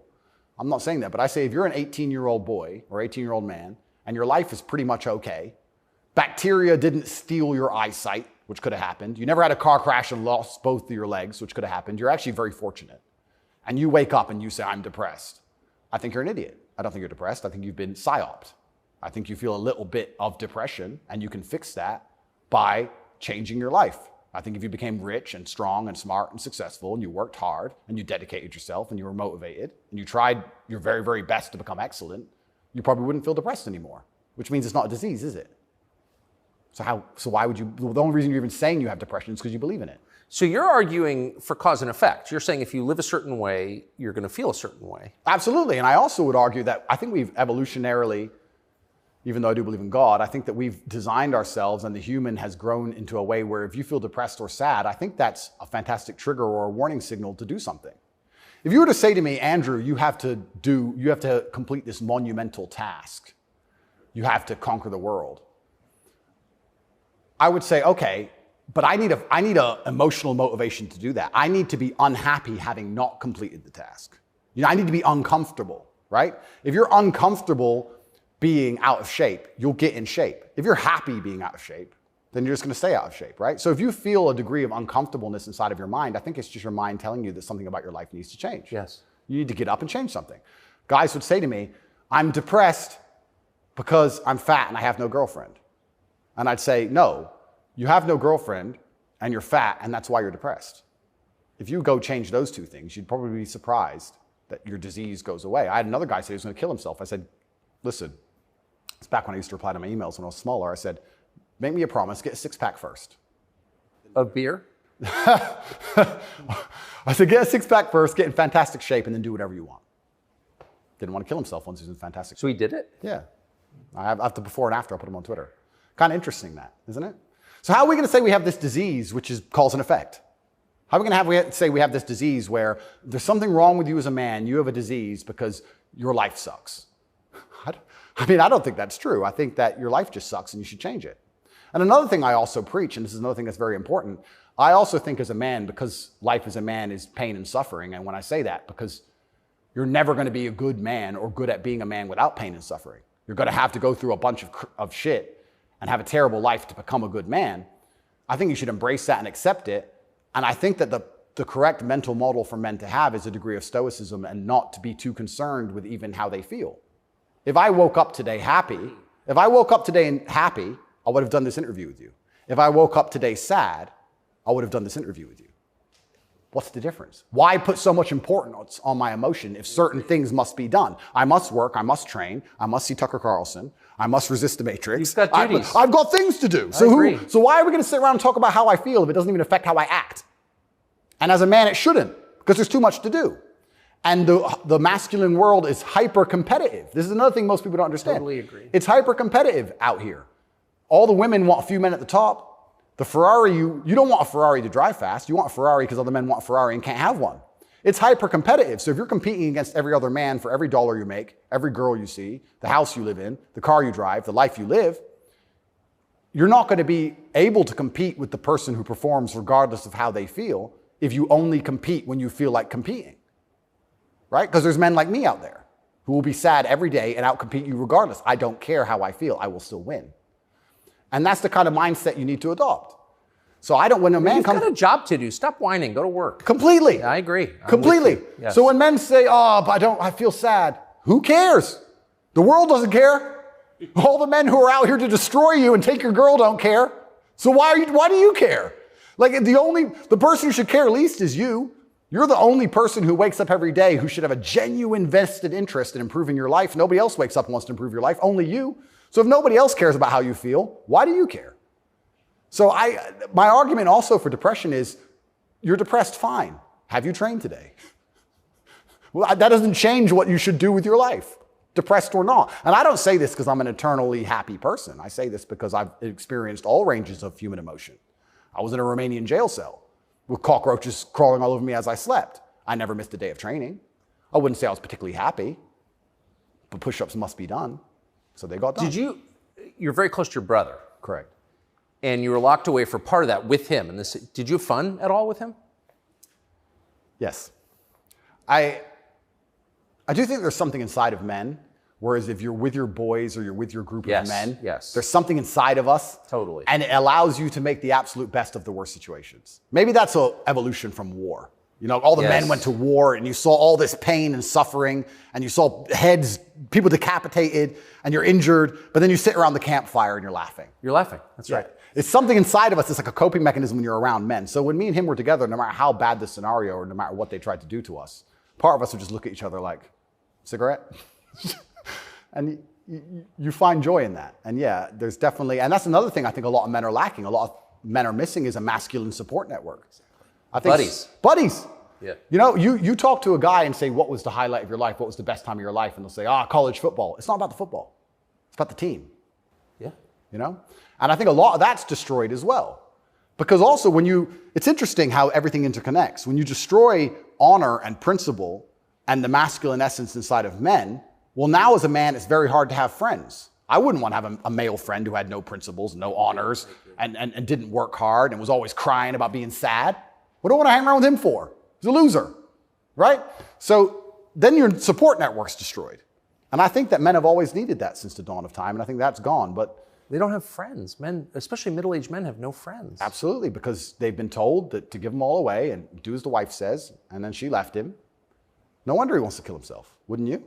No wonder he's depressed. It sounds like the worst existence ever. And now we're living in a world now, especially, where everything is hyper-competitive, especially the sexual marketplace. Like if you're a 52-year-old, overweight, average income, no fame dude, and you have to find a girl, it's going to be pretty difficult to find a good one. It's going to be very hard. So we're like, of course he's lonely. Yeah. And his kids don't respect him. They're busy. Like, of course he's sad. Like, it's actually heartbreaking to discuss. It is heartbreaking. It's heartbreaking. But then how do you prevent that happening? Well, then you need to be a man of honor and principle and make sure that you keep your support networks and make sure that your woman does respect you. And a woman's going to respect you when she sees other men respect you. Yes. And they're only going to respect you if you respect yourself. But to respect yourself, you have to be the kind of person who says no. What do you think of porn? There's been some statistics, there's been some studies done. Most men, or less men, are having sex than ever before. I've seen that. Yeah, and what is that? Well, that's an extension of the fact that masculine virtue is being destroyed. That's the thing that's interesting about all these things. They psyop, especially men, they say, listen, women want a feminist man. Women want a man with no moral principle who would make sure that there's a conversation about who should fight the burglar when your house is broken into, because equal opportunities, equal rights, of course. Don't presume just because you're a man that you should defend her physically. Of course not. That makes you a bigot and a misogynist. So they convince men to adopt these virtues in ways. And of course, women, by and large, dislike them for it. So now as masculinity is plummeted, a whole bunch of men are simply not having sex anymore. And then they become addicted to porn, which is cucking, effectively. I mean, two people are having sex and you're just watching it. and it's become a, yeah. Good point. I mean, and it's become a pandemic, right?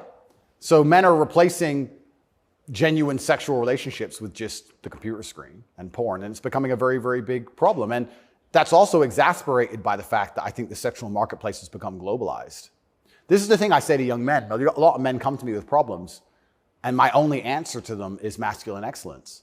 I say that in the world we live in today, being a normal man or below normal is going to be terrible. You have to be an exceptional man because the sexual marketplace, especially, even if you just want to find a wife, is globalized. If you, in 1955, if you met the hot girl in the Nebraskan town, she was the hot girl in the Nebraskan town. If you meet her today, she's being offered to go to Courchevel and go skiing in France, and she's being offered to fly to Dubai. And there's millionaires who can just fly her anywhere and give her anything she wants. And who are you? Right? It's getting harder and harder as a man to even find the most basic human function of reproduction. Even to just find a woman you can reproduce with, it's becoming more and more difficult. You also couple that with the fact that they've destroyed morality in women also. So when you destroy the morality in men and you destroy how a man should act, and then you destroy how a woman should act, you're both going in the opposite direction. Most women out there are very happy to share a man who's just rich and famous, and they don't care. It's right. So if you're the normal guy, there's this rich famous guy with 30 girls. That's 29 dudes who are lonely, and they end up watching porn. And if you have a porn addiction or you have a problem with porn, you have a problem with yourself, because I guarantee if you were the kind of man you're supposed to be, you would have no time for that, and you wouldn't need it.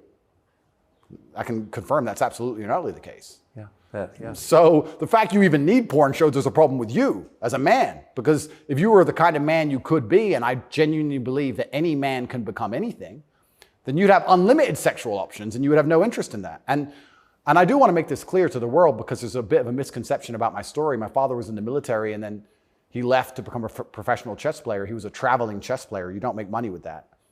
My mother and father broke up at age 9. We moved to England purely because you get more help from the state. I was raised on welfare in Marsh Farm, which is the worst area of the worst town, Luton, with the highest crime rate. I went to a school with a 4% pass rate, single mother household effectively. Started from absolutely nothing, became a kickboxing world champion. Your mother was English? English, correct. So I started at the absolute lowest echelon of life, and I would like to consider myself somewhere near the top now. I've been through absolutely every stage. So when I say to men, you can become anything you want, and my answer to you is masculine excellence, there's no other answer. I can't tell you how to rig the game and cheat the game. If we're all racing a race and I have a Ferrari and you have a Nissan, I mean, sure, you can get a bit better at driving, but you're probably going to lose. You have to get a better character to play this game of life. So that's why I preach masculine excellence, because for many of the world's problems today, porn, sexual access, being respected by your peers, making sure that your wife's going to stay with you after the children are born for a very long time. That's right. Being happy, anything. It all comes down to who you are as a man. The only answer is masculine excellence. There's nothing you can do besides hard work, accept the trauma and pain and suffering, and work harder than everyone else around you worked. And that's why porn's a problem. So I will genuinely say to any man out there who finds himself loading up that website, go take a look in the mirror and realize why no one wants to fuck you. Fair. No, and I said this to guys before. If you were a girl with all the choices she has, would you choose you? Think about it. And if you're honest with yourself, a lot of these guys, if they look in the mirror and go, you know what? No, I wouldn't choose me. Work out why and do something about it. Absolute and utter self-accountability. This is something that's also missing. I take accountability for everything in my life.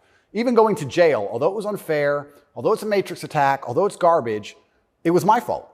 I sat there and go, what did I do wrong? How can I learn from this? Where is my part to play in this? What did I do? Because my actions are what I have the most control over.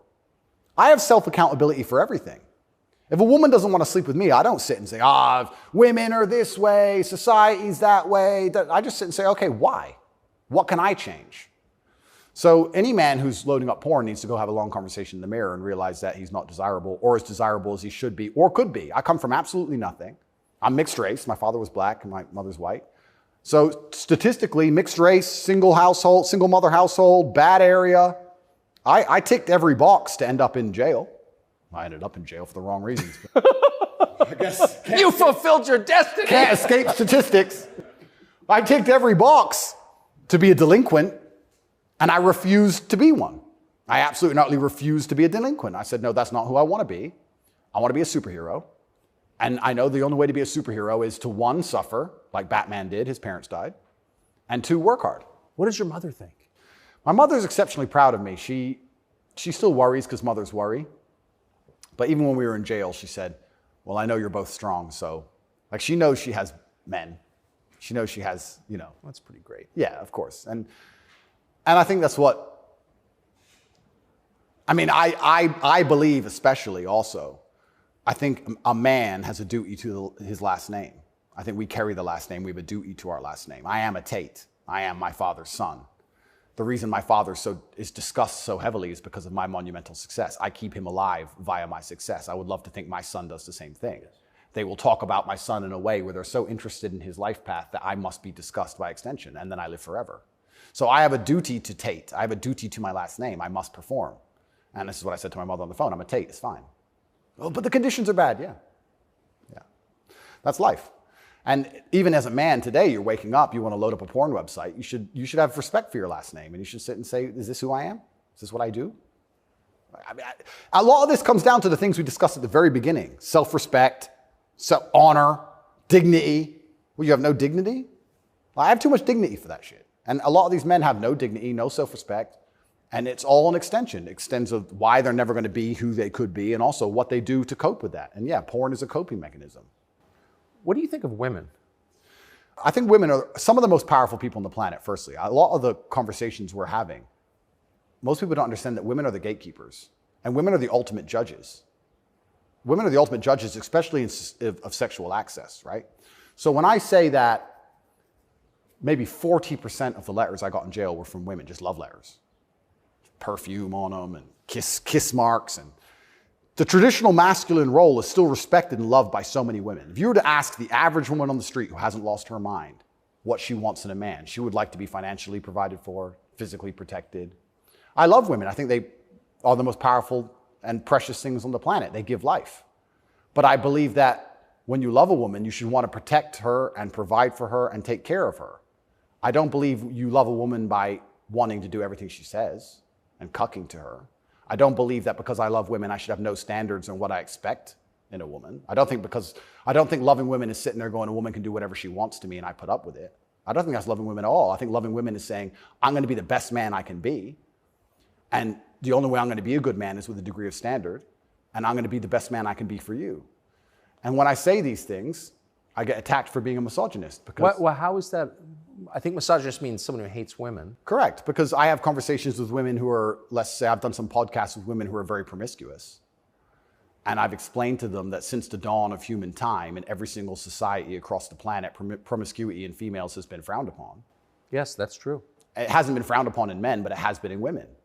I explained In a big way. In a big way. In many parts of the world to this day, you can't get married if you're not a virgin. I'm not saying all women should be virgins. I was explaining to her that female promiscuity has always been hated. In every holy book, it's disliked. You've bought into this new thing for the last 10 years, and you seem to think it's empowering. And I would argue that it's not empowering. And I sat there and had a conversation with this promiscuous woman, and I said to her that she is doing herself a disservice, and she's dishonoring herself, and she's never going to be happy or fulfilled jumping from bed to bed. And I was told that this makes me misogynistic because women are empowered and they can make whatever choices they want, and I'm insecure to believe that a woman who slept with 300 men is somehow changed mentally and her ability to bond and love a man has been affected by that. But it is. That's true. Well, unfortunately, you're going to end up in a Romanian jail cell for being a misogynist. No, I mean, I love women. And so I've seen it, and that is true what you said. The thing that's interesting is that women intrinsically understand this. Yes. Because if you see a woman dislike another woman, what's the first name she calls her? Slut. It's the first thing a girl says to a girl she doesn't like. It's the biggest insult that comes to her mind is that she's promiscuous, right? So it's interesting, but I've been called a misogynist for that. And then I've been on the internet for a long time. I've made some jokes. I've made some videos, and people don't understand satire or comedy. There's one that they keep repeating. I made a joke.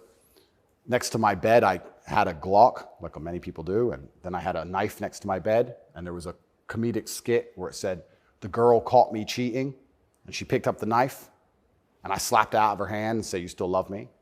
And they cut the bit out where I talked about the girl attacking me with the knife. They just took the bit where I say, "Slap the knife out of her hand, you're the boss, da-da-da," and he's a misogynist, and it's just taken out of context. And that's another thing that's happened to me, and I am aware of this, and like I said, I take absolute self-accountability, but the way you make jokes and make videos when you get 100 views is very different than the way you would make a joke or make a video when you get millions of views. And when they're trying their best to they'll look at a 4-hour video and find 3 seconds. I'll give you an example of it, where it hurt me very recently. I did a podcast where I was discussing corruption. I discussed which country I believe is the most corrupt country in the world. They start a lot of wars. And the answer to that by the person I was discussing it with is, well, you live in Romania. Romania is corrupt. I said, Romania is corrupt, correct. But I don't think there's certainly corruption, but they don't start monumental wars which end up in millions of deaths. I would argue that their corruption, because a policeman stops me and I can bribe my way out of a parking ticket or a speeding ticket, is far less destructive. So we discussed this at length for hours. They cut out the bit where I said Romania is corrupt and showed it to the judge. That kept me in jail. Ooh. Yeah.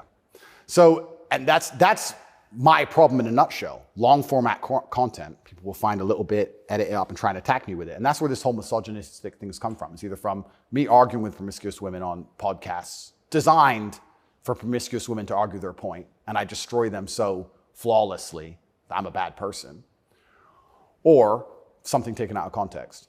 And it's insane because, like I said, the amount of support I get from women is actually monumental. The amount of mothers who write to me and say that their son's doing better than ever. The amount of women who write to me and say that their boyfriend's doing better than ever. The amount of women who love me and just want to meet me.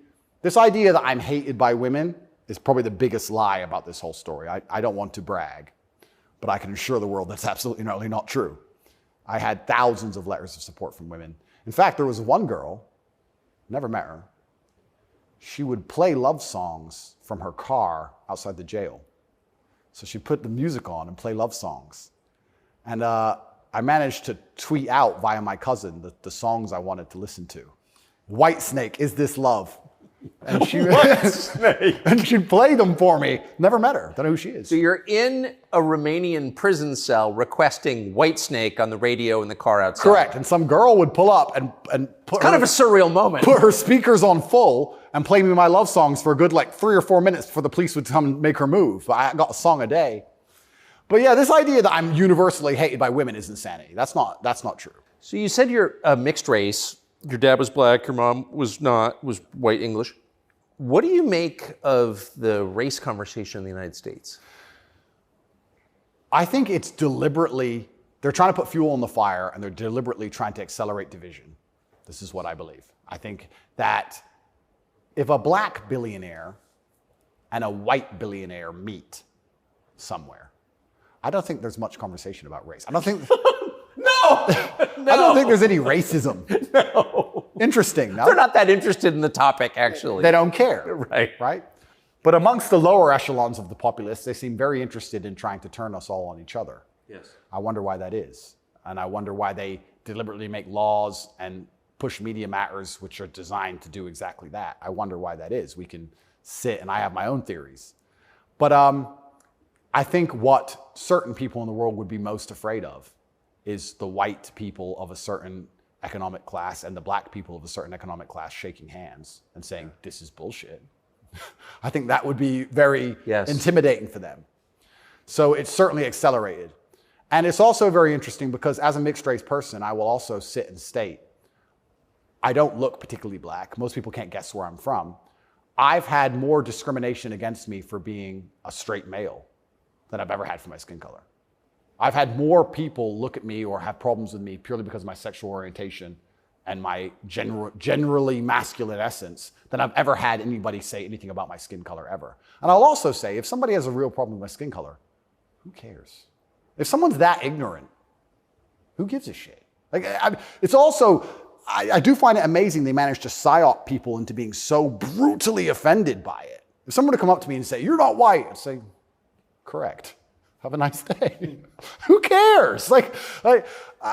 It's amazing how they've got everyone wrapped up in this. But yeah, it's certainly accelerated. Another thing that's very interesting about it, especially in America, a lot of Americans are insulated to, I feel like, world history. Yeah, I've noticed. You know, they're like, oh, slavery, slavery, slavery. Slavery was everywhere.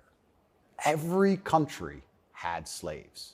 Arabs had slaves, the Chinese had slaves, Aztecs had slaves. Everybody had slaves. The American Indians had slaves. Everybody did. A lot of slaves. Correct. And they're like, oh, we've been enslaved. Everyone was enslaved. Unfortunately, the world wasn't such a nice place, right? And there's been ethnic divisions in every single country on earth since the dawn of time. There still is in many countries in the world today. They believe this is a uniquely American issue. And I would strongly argue that, one, it's completely and utterly not. And two, I think that if you are black, white, Asian, I think if you stand up, self-respect, work hard, try your best, turn up on time, firm handshake, don't make excuses for anything, don't look for an easy way out, no matter what your skin color is, in America or England or any other Western nation, I think you can be extremely successful. I don't think anything's stopping you. That's not the message you get from, say, Kamala Harris, who's also mixed race. Her dad was Jamaican, her mom was Indian. Yeah. But race is really at the center of her identity and her politics. What do you make of, say, Kamala Harris? Well, let's look at why they purport the idea that depression is so powerful and that you can just catch it from the sky and now you're permanently depressed no matter what happens to you and there's nothing you can do about it and you can't improve your life and you can't be a better person, right? It's that self-limiting belief. I think by also pushing this racism argument, it's also very much the same thing. I think if you adopt that mindset, if you wake up and you're a particular color, you're purple, and you believe purple people can't make it, what's your chance of making it? Zero. Yeah. Right? So that's what's so destructive about it. This is what I'll even argue when I argue this point with people and they try and say, oh, but this happens, and they pull out these statistics and all this garbage from the Matrix. I say, listen, even if the world's racist against purple people, the best thing you can do is be such an exceptional purple person that they need you they need you. The only answer is hard work. The only answer is self-accountability, masculine essence, honor, dignity, making your ancestors proud of you because you hold the same last name as them. The answer is the same regardless anyway. But when people like Kamala are pushing this racism agenda, they're trying to say to people effectively, you'll never be anything. And you don't stand a chance of ever being anything. And I think that makes people who aren't anything feel a little bit better about themselves. It's cope. And that's the only fans she has left, are losers who she's told it's okay to be a loser because there's no way you could have not been a loser. And I will argue you could have been something a lot more than that. And you shouldn't listen to anybody who tells you not going to be a loser. If someone were to come to me and say, Andrew, you're mixed race, you're from a single mother household, you're never going to be rich. I'll say, watch me. I don't believe you. I don't believe you. Who are you? So everything she's saying is, one, wrong. Two, it's destructive to believe in. Three, I think it's her last hope at having any kind of fan at all because she's largely incompetent. I don't think I've ever heard her put a compendious, coherent sentence together. And perhaps also, maybe that's the reason why she leans so heavily on race, because she's not impressive or competent. So she can say, oh, but I'm this color and I did it, instead of actually talking about how good of a job she's doing. Because if you have to discuss that part of her career or that part of her current life path, I think she'd be in a lot of trouble. I want to show you video of Joe Biden's challenger for the Democratic primary, Robert F. Kennedy Jr.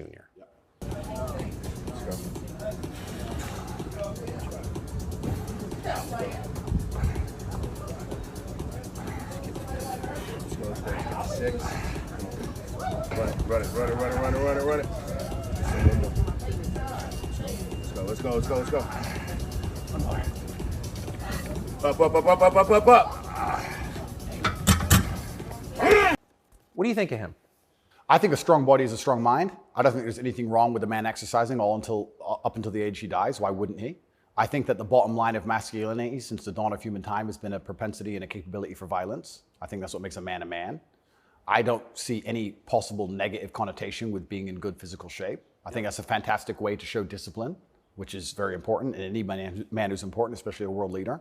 In fact, I love the idea of an elected world leader being in fantastic physical shape. I think it shows that they're a motivated, disciplined person, and I have a lot of respect for him for that. And I think that in the military, we make it mandatory, right, to be in fantastic physical condition. Yes. So why wouldn't we have it mandatory for people who are in charge of the entire world? I think it's fantastic. The President of the United States seems to be failing physically. As you look back at the country whose passport you hold, at the president, what's your reaction?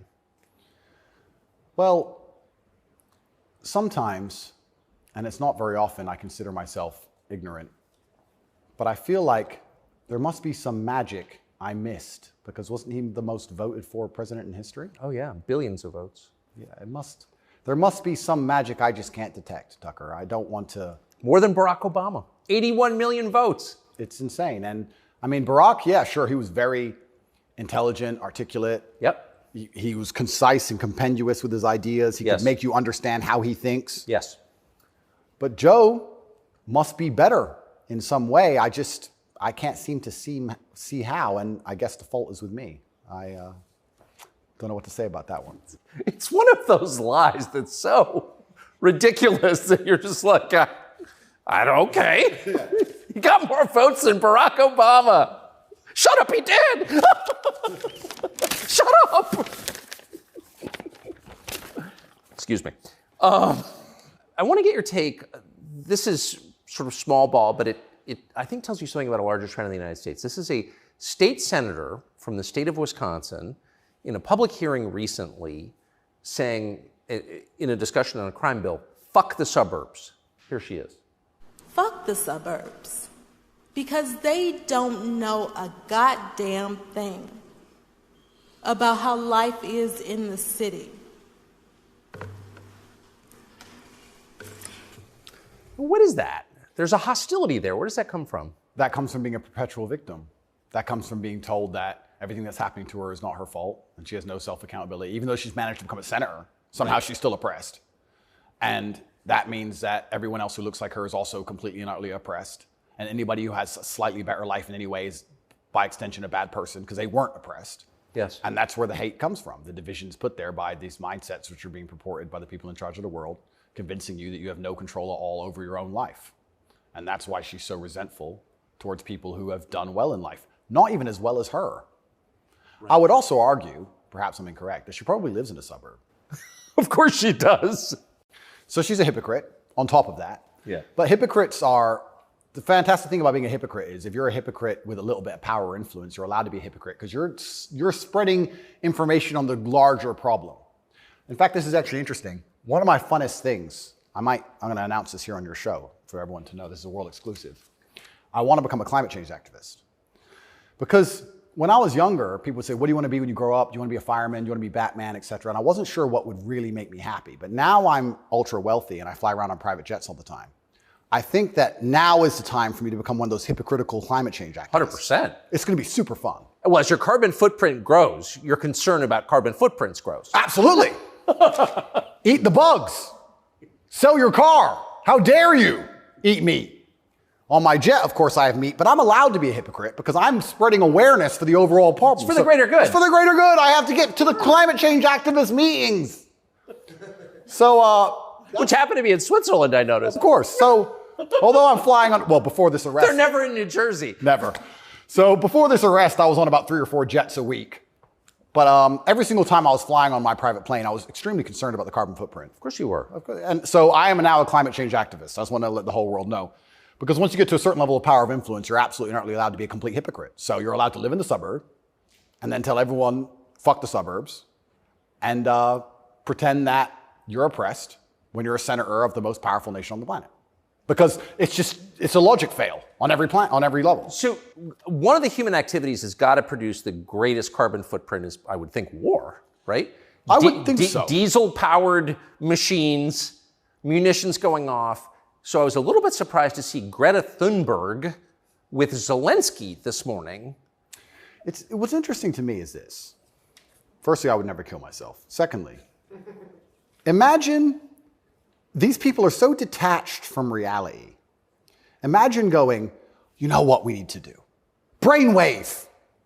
We need to drum up support for this garbage. Let's take the most loved woman, Greta, and the most loved man, Zelensky, and let's make them meet. Think about the PR. Let's bring a camera. And imagine people sitting around a table going, that's great. That's going to really make people support this. Who gives a fuck? I don't want to swear. I'm sorry, but some young girl turns up to a war zone who has nothing. Why is she there? What are they going to talk about? I don't know. But what's their conversation? I think she only yells. I don't think she does talk. I don't understand. Is she going to talk about how the childhood has been stolen from all those million Ukrainian men who've been blown to pieces? Like she talks about childhood being stolen because we drive, cars? I don't think she is. I don't think she's going to mention that. No. Is it just a big PR opportunity? Like what PR team came up with this concoction and thought, this'll keep them on side? It's mind-bending to me who even thought this was a good idea. It's crazy. But of course somebody did. Somebody thought it was a fantastic idea. Have you ever met Greta Thunberg? No, but me and her have had some internet arguments. I think you went to prison for it, right? Yeah, correct. Which is amazing because I'm a climate change activist. So I'm on her team. I was in Sweden during COVID. So we could have met. She didn't want to hang out with me, unfortunately. And then now I'm flying around on my jet everywhere, spreading news about climate change. Same thing. Like in my Bugatti, obviously it's got a big engine. I make sure to talk about climate change out the window as I drive. But I'm on her side. She doesn't seem to be very interested. You yell at the serfs as you pass about climate change? Yeah, don't eat meat. Eat the bugs. What's wrong with you people? You don't care about the earth? Like, if you don't start caring about climate change, all those politicians with beachfront property are going to lose their houses. Yes. And they're very concerned about climate change, which is why they bought their houses on the beachfront, so they can be the first to let you know it's coming. The early warning system, right? They're very concerned. That's why they want to be right there on the beach. Quite honorable if you think about it. Kind of on the front lines of the climate crisis. Absolutely. Lead from the front. So good.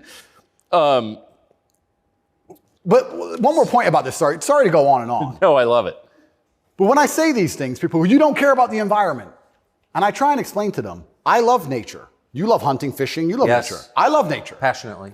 The problem with all of these things is not that I don't like nature. The problem is that nearly any issue which appears to be virtuous on the planet today is Trojan horsed with garbage. That's the problem. I have no problem with fixing or maintaining or preserving nature. I have a problem with them telling me I have to maintain nature, them Trojan horsing my bankruptcy into the middle of it, knowing that nature won't be fixed, then telling me it's about nature and telling me I should agree with it. That's my problem. There's nothing left on the planet, no issue, which isn't Trojan horsed with absolute garbage. Yes. And if you're going to sit there and tell me that I need to give more money to the government to stop the sun from being hot, I'm going to argue with you that I'd rather keep my money. Thank you very much. Yes. So this is the problem with all these issues. It's nearly anything. When I argue against them, people are like, you don't care about the issue. I do. But you're not smart enough to understand that the legislation around this issue is so large, it hasn't even been read by most of the people voting for it. Yeah. And there's something in the middle of it which is going to damage every single person's life, which has nothing at all to do with the issue itself. And most people don't understand that. They co-opt people's best instincts, their love of nature, which is a virtue, of course. Yep. Their love of their neighbors during COVID. Don't you care about your neighbors? Oh, Well, completely. of course you do. And your grandparents? I revere my grandparents. Of course. And you're a bad person if you resist. I was a terrible person for going to Sweden. You're a very bad person. You don't care about anyone else. And that's how they do. It's weaponized virtue. And my opposers, every single virtuous thing that comes out of their mouth is never from a place of virtue. It's from a place of hate. Yes. It's weaponized. And also, and I don't talk about this very often, but people can go right now to tatepledge.com. I donate $25 million a year to feeding children in war-torn countries, especially in the Islamic world, because that's where a lot of the war is. Nobody ever mentions that, ever. Nobody mentions any of the charitable work I do. Nobody mentions any of the lives I save. Nobody mentions any of the people who support me. They don't mention anything at all. They just come along and say, you're a bad person. And I say, well, if I'm a bad person, let's talk about the things you've done to genuinely benefit humanity, besides sit on Twitter and talk shit. Have you ever done anything for anybody ever? Are you capable of doing anything? Because the things that make me a bad person, right? You don't like me for my principles and the fact I stand up for myself and the fact I have parameters and I say no, everything you hate about me. Those are the things that allow me to even do good in the world. If I was like you, mush, goo, I couldn't even help anyone. If you had to help someone today, how could you even do it? You're broke and you're lazy and you're stupid. You can't even enlighten anybody. You can just spread hate. How is that helping the world? These people are a net negative, genuinely. And that's what's so crazy about being attacked for your morality like I'm being now. And when you're a good person in general, they attack your morality because the people who are attacking you are absolutely and utterly immoral. The ultimate hypocriticism. Ultimate. Even more than my private jet climate change stance. So it's certainly unique. I do like to believe, though, we're entering a new stage of consciousness. I do like to believe, at least from 10 to 15 years ago, more people are, I think COVID woke some people up. I do like to believe the MSM credibility is tanking in real time. Trump helped massively. Fake news. 2 words. Before Trump, when did you ever hear fake news? I didn't really hear it that often. No. Fake news, fake news, fake news. And he did a fantastic job of that, and he's starting to wake people up. So I'd like to believe there's a degree of us winning, but I just want to make it very clear to the people who attack me and the people who attack anybody who stands up for what they believe in, a lot of their virtue signaling is just hate peddling. And when they can't call you unsuccessful and they can't call you stupid, they have to find a way to hurt you. And the only way they can do that is to say you're a bad person. I've noticed. Yes, I have. So here's Joe Biden expressing his concern about how Putin is doing in the war in Iraq. Interesting. It's hard to tell, but he's clearly losing the war in Iraq. He's losing the war at home. And he has become a bit of a fly around the world. Do you think Putin is losing the war in Iraq? I don't think he's losing the war in Iraq. I don't think he's fighting a war in Iraq. Okay. He also said he's losing the war at home. I don't think he's fighting in Russia, and I'm also not sure he's losing. So it's a pretty interesting statement on many levels. It's scary. You know, it's a joke, but it's scary. Because I would never kill myself, but I think the reason he was put into office is because he's incompetent. Yes. Because that makes him easy to control and influence. That's what's most scary. It's not scary that he's become incompetent in office. It's that they looked at him and goes, that's who we need. That guy. That's what's most scary to me. Does it surprise you that the weakest president is also the most destructive? Weak men are always destructive because hurt people hurt people. Yeah. I don't know, I heard, someone said that to me a long time ago, hurt people hurt people. They were talking about a relationship and I said, that's true. If your heart's been broken, you're probably going to be a bit of an asshole and break someone's heart. Hurt people hurt people. And then I thought, well, if you're a weak man and you're going through life and you don't have the strength and resilience to resist the trials and tribulations of being a man, and you're constantly hurt by everything, and you're constantly upset and depressed and sad because you're weak, how could you possibly do good? Hurt people, right? To do good, you have to be a good person to begin with, and to be a good person, you're virtuous, and you've gone through a lot of things that made you strong. This is what's mind-bending to me, that the idea that strong men are somehow bad. And it's the ultimate hypocrisy, because as soon as something happens, especially physically, as soon as a liberal is attacked, they call the police. Defund the police! Call the police. Don't be masculine. Police officer, they want a big, strong man with a gun. Guns are bad. They want him to have one, right? So the ultimate hypocrisy on every level is absolutely and utterly insane. At the base realities of humanity, the absolute base reality, strength in men is respected and wanted. And I think that the closer you get to unfortunate circumstance, the closer you get to reality. They go hand in hand. And then everyone's looking for the strong men. So strong men should always lead, I believe. And for a longest period of human time, that's how society functioned. The strongest men led. But in the Western world now, that doesn't seem to be the case anymore. And weak men are emotionally led. They're not particularly stoic. They're impulsive. And I would say that the most heinous acts, perhaps, that happen in modern society today are purported and committed by weak men. I don't think a school shooter is a strong man. I think it's a weak man. I think it's a man who's been picked on, got butthurt, is upset, girls don't like him, never learned any emotional control. He's the kind of person who does exactly what the TV tells him to do. Act out your feelings, cry when you want to cry. Well, now he's angry, so now what? You told him to act out his feelings. What do you expect him to do? I think that weak men do the worst things. I think weak men hurt women.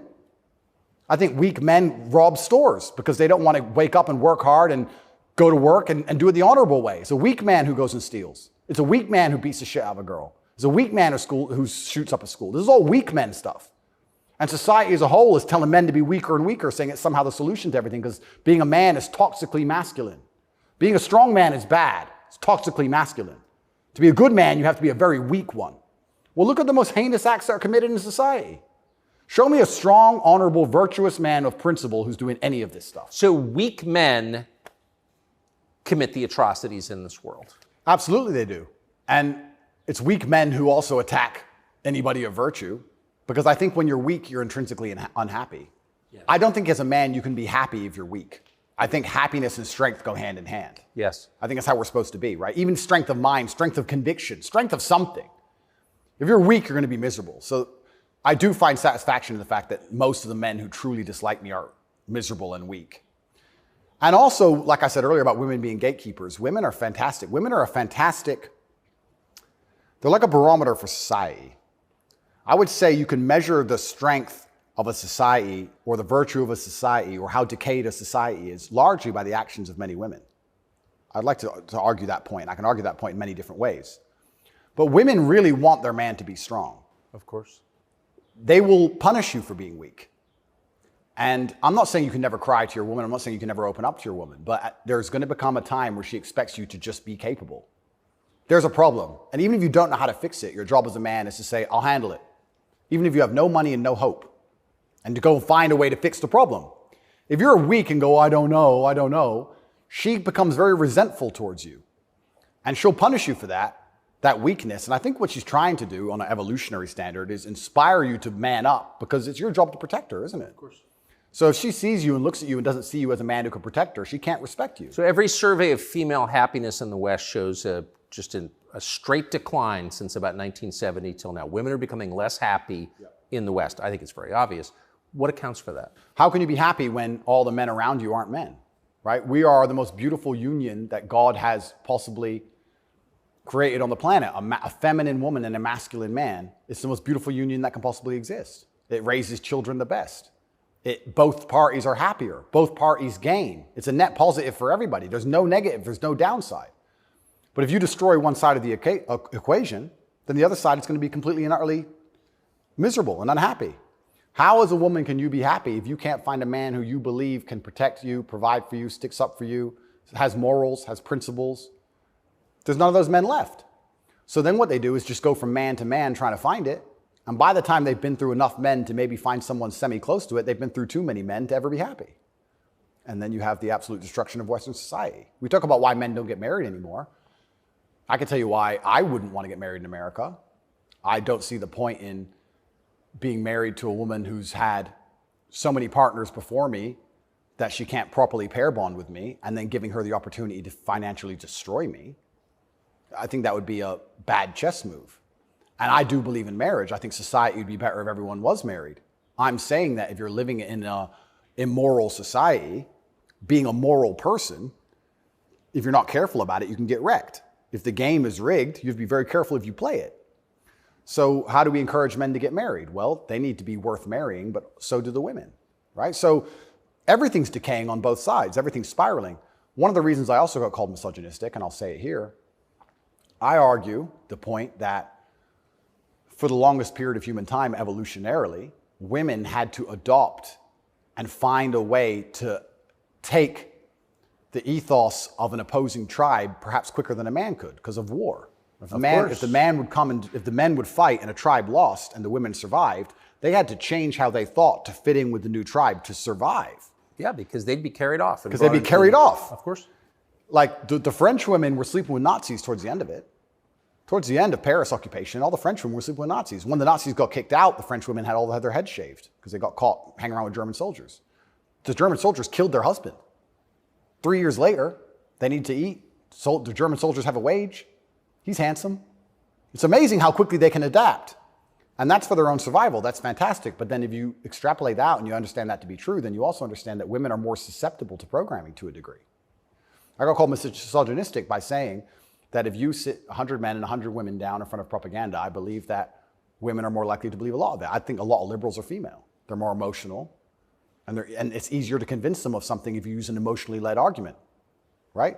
So if by extension you now have women who are emotionally led, who are being convinced and their logic is failing because they're being tricked with an emotionally led argument, and the man they're meeting has no principle and no honor, and he can't resist that, she's in charge of the house, well, now she's telling the man what to do, right? If I would have come home during COVID and my woman said, you need to wear a mask, I'd say, no, I don't. End of conversation. But if I was a simp, you need to wear a mask. Okay, baby. Don't. All right. So the women are also largely in charge of the psyop because the men are so desperate to get any kind of connection with a real person and avoid the porn screen. And then these women are being controlled by the mass media as a whole. I say this to, I have children. I don't talk about it often. But I say to the mothers of my children, I say, look, either we program their minds or society does. Who do you believe in? Everyone is being programmed by somebody and something. Me, you, everybody. We're all programmed by someone. To sit and think you're above programming is incorrect. What you have to do is sit and say, does the person who's programming genuinely have my best interests at heart? What do they want me to believe? Why do they want me to believe it? What happens if I believe what they want me to believe? Where does this lead? That's all we can do. We're all programmed. We're all the sum of the 5 people we spend the most time with. Right. Right? So if you have women with no father, no strong masculine influence, who's programming them? The Kardashians and the news? The internet? Porn stars? What kind of woman's that going to be? And then if a man finally ends up with her and he has no backbone, what kind of man's he going to be? I don't want to comment on these things because I don't want to make personal enemies of people I don't know. There's a guy called Adam22. Once again, I have no idea who this man is. I just saw on Twitter yesterday that he was with a porn star who'd never done a male scene. They got married, and like a week after their marriage, she did her first male scene with some random dude. And he's on a podcast defending it. Did his wife have sex with somebody else? Correct. Why? Like, this is the level you can, but this is what the Matrix wants from you as a man. They want the woman in charge and the man below with no backbone, because if the woman's in charge, they can emotionally affect her. They can scare her. You can scare a woman easier than you can scare a man. A man. A real man's hard to scare. A woman you can make afraid of the vaccine, right? Be afraid, COVID, be scared. If she's in charge of the household, I would argue in nearly any household where the female was dominant, everyone's vaccinated. I would argue that point hard. Of course. Maybe I'm wrong, but I would argue it. I don't have the statistics. It's just logic to me. So talk about women being unhappy. What's actually interesting about the female mind, once again, they're going to call me a misogynist, is that when you're an emotionally led person, you're more prone to chaos. It takes real stoicism to lead. So why are these women unhappy? Because no one's leading them. No fathers, no men of no backbone, no man they respect. So they're relying on society, which is promoting chaos, and their own mental state. Women will say all the time, my period was coming up, so I was crazy. Like, they'll say that themselves. So without any kind of hard rock of emotional security, to give her a hug and say, don't worry, baby, calm down, it's okay. When you have no hard rock of emotional security and you leave her to her own devices, she's going to be, to a degree, chaotic. And you know who told me this? A woman said this to me. A woman said this to me. A woman said, most women are closer to a mental breakdown than you possibly believe, day by day. I was like, really? She goes, yeah, and that's what I love about my husband. He makes me feel happy and secure and safe. If I'm starting to have a problem, I know I go to him and he makes me feel safe. He's my rock. There's a woman said this to me a long time ago. Yes. So why are women miserable? Because where are they going to get their happiness from? Where are they going to get their emotional stability from? It's not their job. I don't believe it's a woman's job to be emotionally stable. It's a woman's job to do many other very important things that men can't do. More important. They're better than men at a lot of things, women are. But it's our job to be emotionally stable. Women are better than us at certain things. We're better at other things. And that's why as a team, we're so powerful. To sit and pretend we're all the same the whole way through, then why do we even need each other anymore? Well, I don't think we do. You're exactly it. And this is why we have birth rates declining, porn, women who are running around sharing one man with no intention of having children, marriage is gone. Like, where do we think this is going to end? And what's interesting about Well, it ends with the training thing, right? Well, yeah, that's the ultimate. No, I'm serious though. Is it? I mean, if there's no, scrambling the idea of the gender binary, of sex differences, like that is kind of the end point, isn't it? Well, the end point is, yeah, men are the same as women, so it doesn't even matter. Right. I can be a woman today, I can be a man tomorrow. None of it matters anymore. I also think a large part of this transsexual movement, I think a large part of it is a deliberate attack on us and our senses because they're trying to convince us to ignore our eyes. I do believe that is a bottom line. I think the bottom line of slavery are your own senses. Like, no matter what I'm told, that it's cold outside, I feel warm. That's the bottom line. So once they can convince you that your senses are wrong, well, then you're completely open for the slave programming. Once you can look at something with your eyes and ignore your eyes, you're a prime candidate. So I think a lot of this has also something to do with that. You are going to say that's a girl. That's what you are going to say because you have to. And if you say it long enough, you'll think it. And if you won't, your children will because we'll tell them. So eventually, you're going to say it. And then it becomes true. Then you ignore your eyes. Now you'll believe anything, right? Till the next thing comes along. Now you'll believe all the people on the jets telling you about climate change. It's all an attack on the senses. This is America's most famous admiral. You know, it's such an important issue for our youth and adults. As you said, some of these laws are actually extending into adulthood. You know, we often say that gender-affirming care is health care. Gender-affirming care is mental health care, and gender-affirming care is literally suicide prevention care. Would that be your view as well? I 100% agree. It's genuinely, I want to actually genuinely give my heartfelt condolences to any young person who falls for this crap, because you're going to be so miserable for the rest of your life. If you chop off your genitals, take a whole bunch of chemicals as a teenager, you are going to be miserable for the rest of your life. Yes. You're never going to be the person you want to be. You're never going to be accepted as that person. You're never going to feel happy inside. If you fall for this, I genuinely feel sorry for you. Me too. That's the first thing I'm going to say. The second thing I'm going to say, I find it very interesting that the only surgery we call affirming is gender surgery. Imagine a girl woke up and said, I was born in the wrong body because my tits are small. I'm a big-titted woman, but I was born in the wrong body. I need tit affirming care. I need to affirm my true body shape. Because otherwise I have a mental health problem. No, it's plastic. It looks good, perhaps, whatever. But we would never say she was born in the wrong body and we had to affirm her genuine body experience. Her triple Ds. Yeah, her triple Ds had to be affirmed. It's garbage. You're not affirming anything. And also, I think it's kind of interesting. They say that trans people commit suicide at a higher rate. That's sad. Nobody should kill themselves. I would hate for anybody to kill themselves. They say that's because they're picked on for being trans.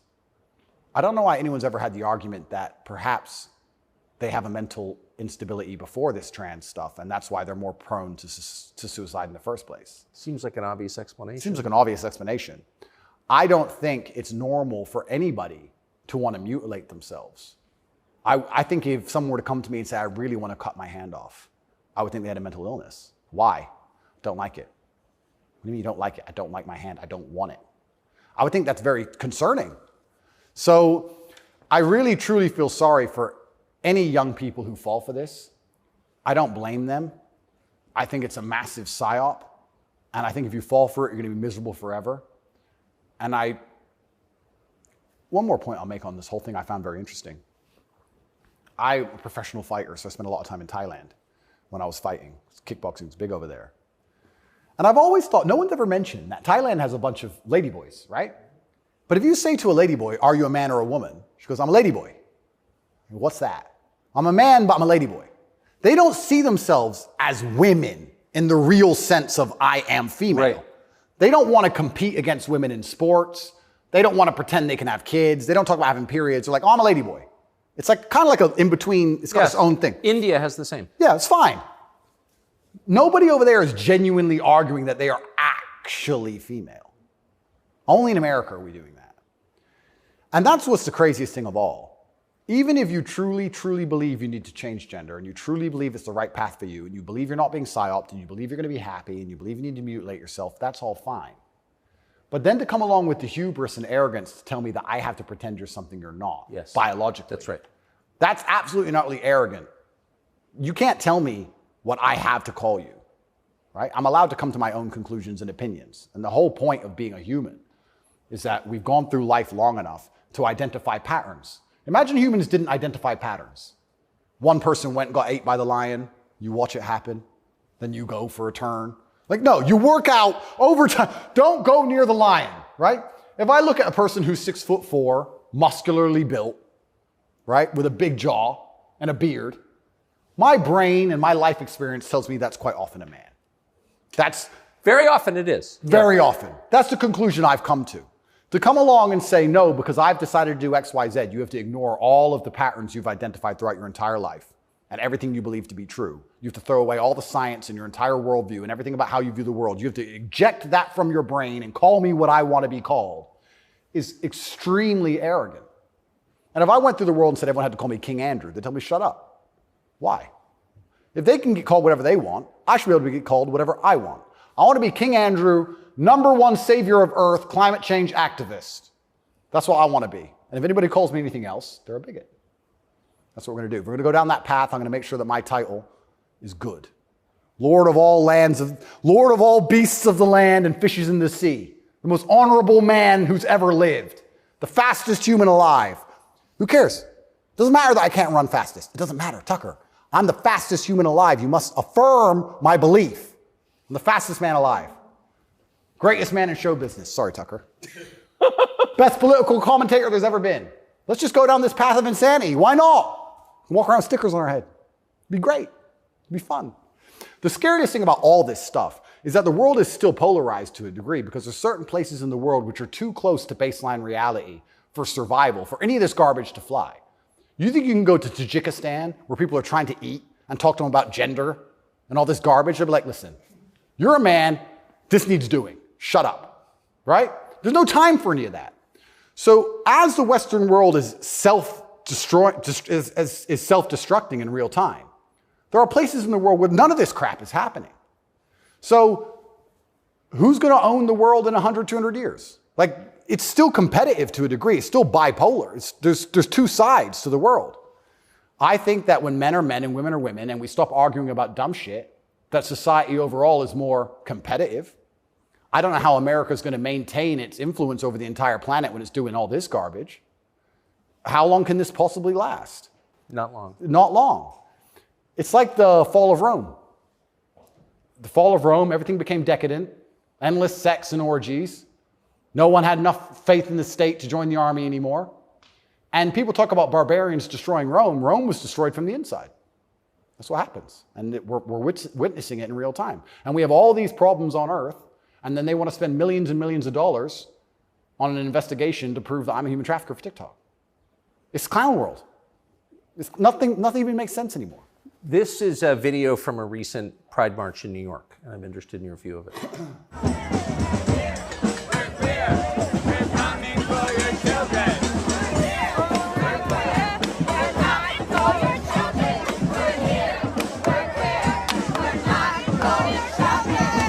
So I have a few points on this. The first point is that it is an unfortunate reality, and I'm not going to be called a bigot. I'm going to talk about the reality that the homosexual community cannot reproduce in and of themselves. So for them to have a community into the future, they do need your children. That's how they think. For there to be a homosexual community in 100 years from now, they need straight people's kids, because only straight people have children. So they're telling the truth. That's the first thing. They mean what they say.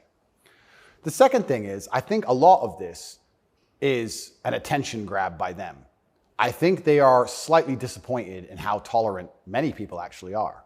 I have no problem with gay people. I don't care. I'm gay. Cool. I want to get married. Fine. I'm going to wave my dick in your kid's face. Wait a second. Yeah. They push it to a point where we have to react. And then when we react, they say we're bigoted. Children are innocent, and destruction of innocence is one of the most disgusting things on the face of the planet. It's terrible if a child is killed in a war. It's terrible if a child's mind is warped by any propaganda mechanism. They're innocent.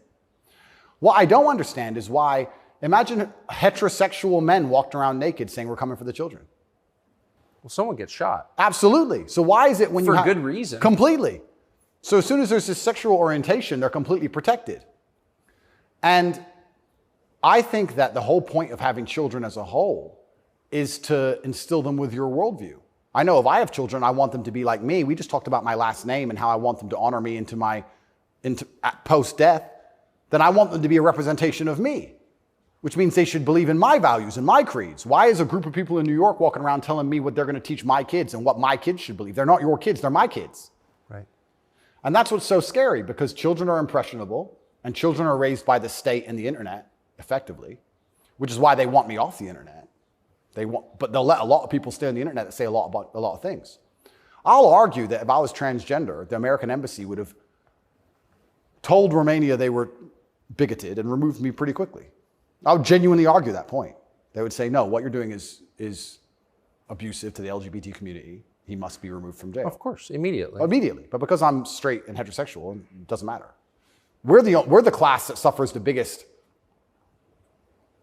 bigotry that possibly exists in the Western world today. I would actually argue that point. But they're saying this to be deliberately provocative. They're deliberately trying to upset people. They want to upset you so that when you talk against it, they can call you names and call you a bigot. And also they mean what they say. And it's truly scary.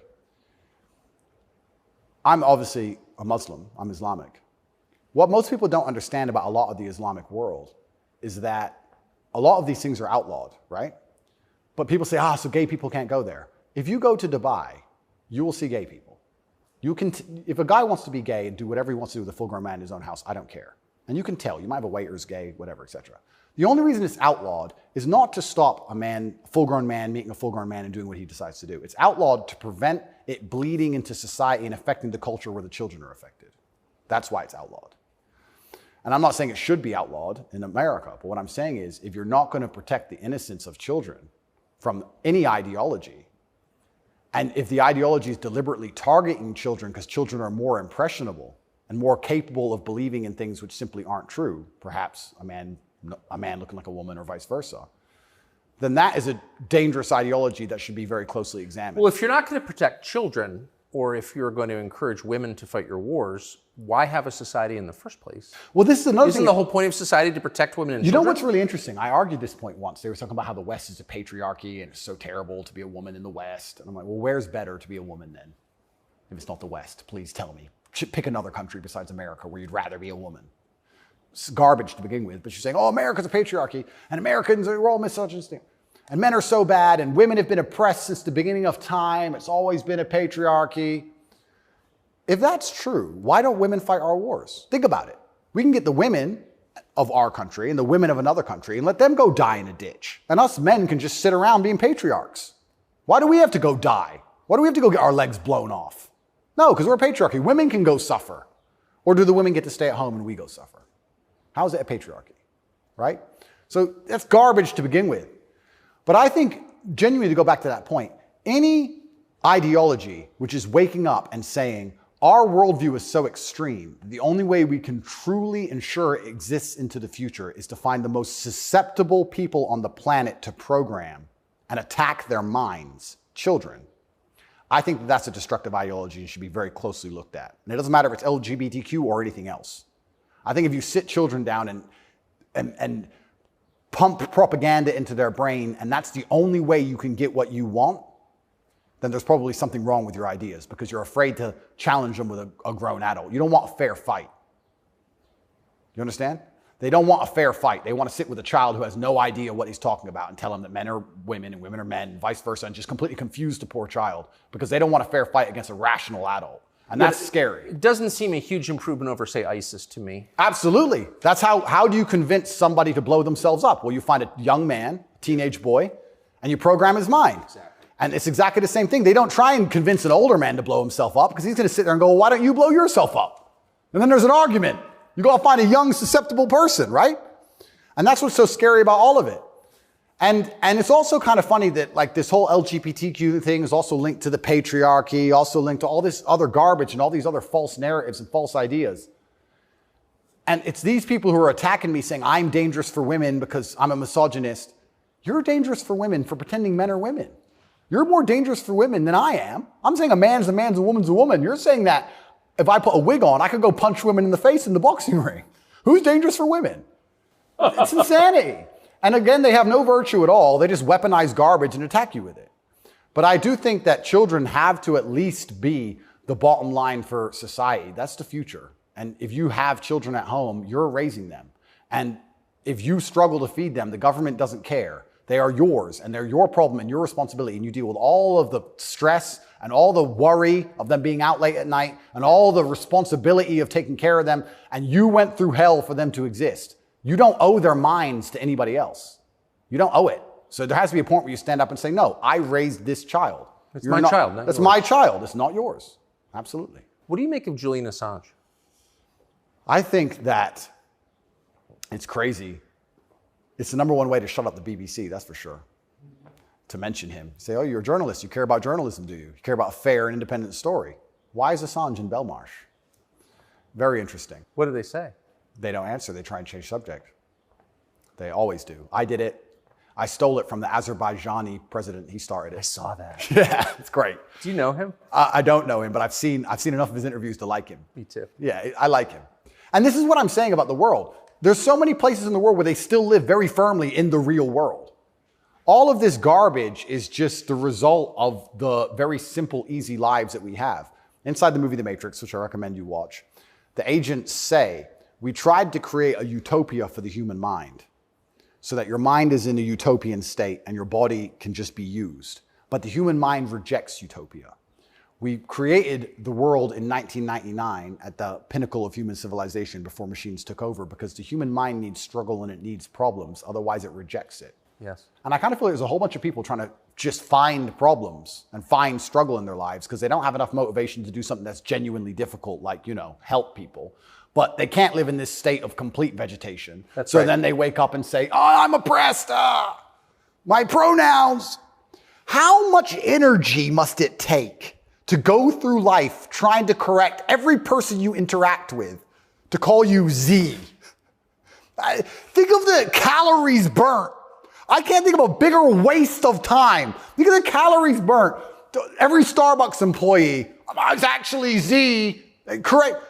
You are a moron and you are just wasting so much energy. You could put that towards something beneficial. You could volunteer. You could go to the gym. There's so much more you could do with instead of walking around and talking about Z. You sound like a dumbass. But they're just finding struggle because they don't have any actual important struggle in their lives. And that's why it only exists in the decadent West. Do you think the coming famine will change that? Absolutely. I would argue that when the famine comes, I think all these feminists will look for a strong man of resource who is stoic, who has a good network, who's capable and important and respected. It's amazing how quickly feminism disappears. In fact, there's a podcast I did called Fresh and Fit. And I did this podcast in Miami, and I was arguing about gender roles with 7 girls. And during it, they were telling me that they can do anything a man can do, all the usual things, and they don't care, they don't need a man, all this garbage. And some crazy fan knocked on the door for me, and he had a gun. He knocked on the door. You should have seen the women, how quickly they became feminists when I had to go to that door. They all completely changed. Go. Oh, the feminism's out the window. There's no feminists on the Titanic. There's no feminisms in a famine. There's no feminists at war. Where's the feminists? Go to war, right? I remember when Afghanistan, when we did that very well-planned, very thorough evacuation of Afghanistan, and all the schools that we opened for women got shut down by the Taliban.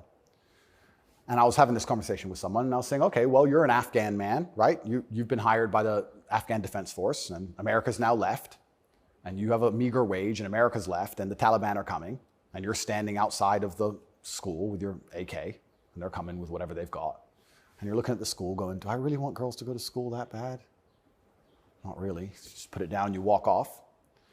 And this girl's like, yeah, but you know, it's really important. And I'm like, yeah, it is very important. I agree. Women should have education and right the education. Completely agree. But you're also saying here that men should die for it, which is fine.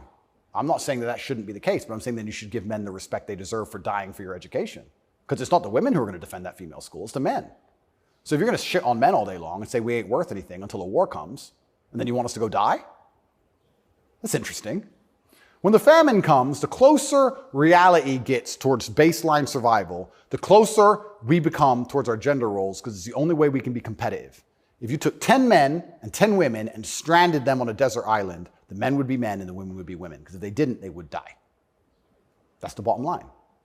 And I think that if you look at history, since the dawn of time, men were masculine, and also men, by and large, were generally ruling the society, not in an oppressive way, but in a protective way.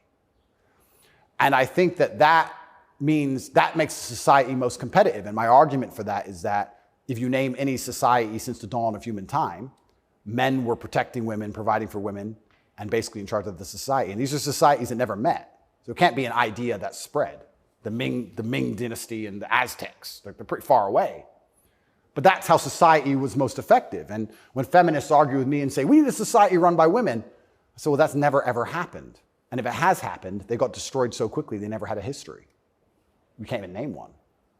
So it's a brand new idea, which I'm not saying is a bad idea. I'm saying if it's a brand new idea, you can't tell me it's going to be better because it's never been tried, ever. So we're going to see. But what happens if it doesn't work with the most powerful nation on earth? Right? So we're feminizing men and women have more and more control and more power, which is fantastic. I'm saying this is untested. Who knows where any of this is leading? And our competitors, America's competitors, are still very firm in their gender roles. So it's certainly an interesting period of history we're about to enter. It's very interesting. What's your view of tobacco? I love tobacco. So my diet is particularly strange, I've been told. I live on caffeine and nicotine. So I eat once a day. I eat dinner only. 80% of my calories come from meat. I have 10 cups of coffee a day and 3 or 4 large cigars. So I like caffeine and nicotine. I do too. Yeah, it makes me feel good. Makes me feel like my blood's on fire a little bit. Caffeine and nicotine I think are fantastic. But you're a health guy, obviously. I'm a health guy, but smoking is fantastic for your testosterone level. And I think that's important in a man. I think that's also important in the resistance of slavery as a whole. Is it really, you can feel it? Oh, 100%. And I'm not saying that, smoking's healthy. I'm not saying that because I also train exceptionally hard every single day. And when I was professionally fighting, I didn't smoke. But I think in general, testosterone level is a fantastic way to measure your overall health as a man. But nicotine has a positive correlation to testosterone. Absolutely, it's been proven. Yep, it's been proven repeatedly. So that's why I love nicotine so much. And then caffeine, I love to have that little bit of not jitter, but I like to feel energetic and I like to be hungry. My optimal state is hungry, but energetic.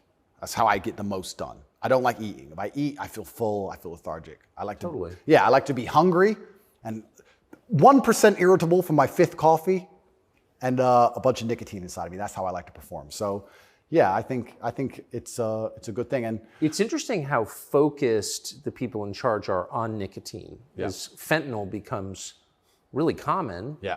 100,000 people die a year from it. Yeah. Nobody notices, but they're still trying to shut down not just tobacco, but non-tobacco nicotine devices. Yep.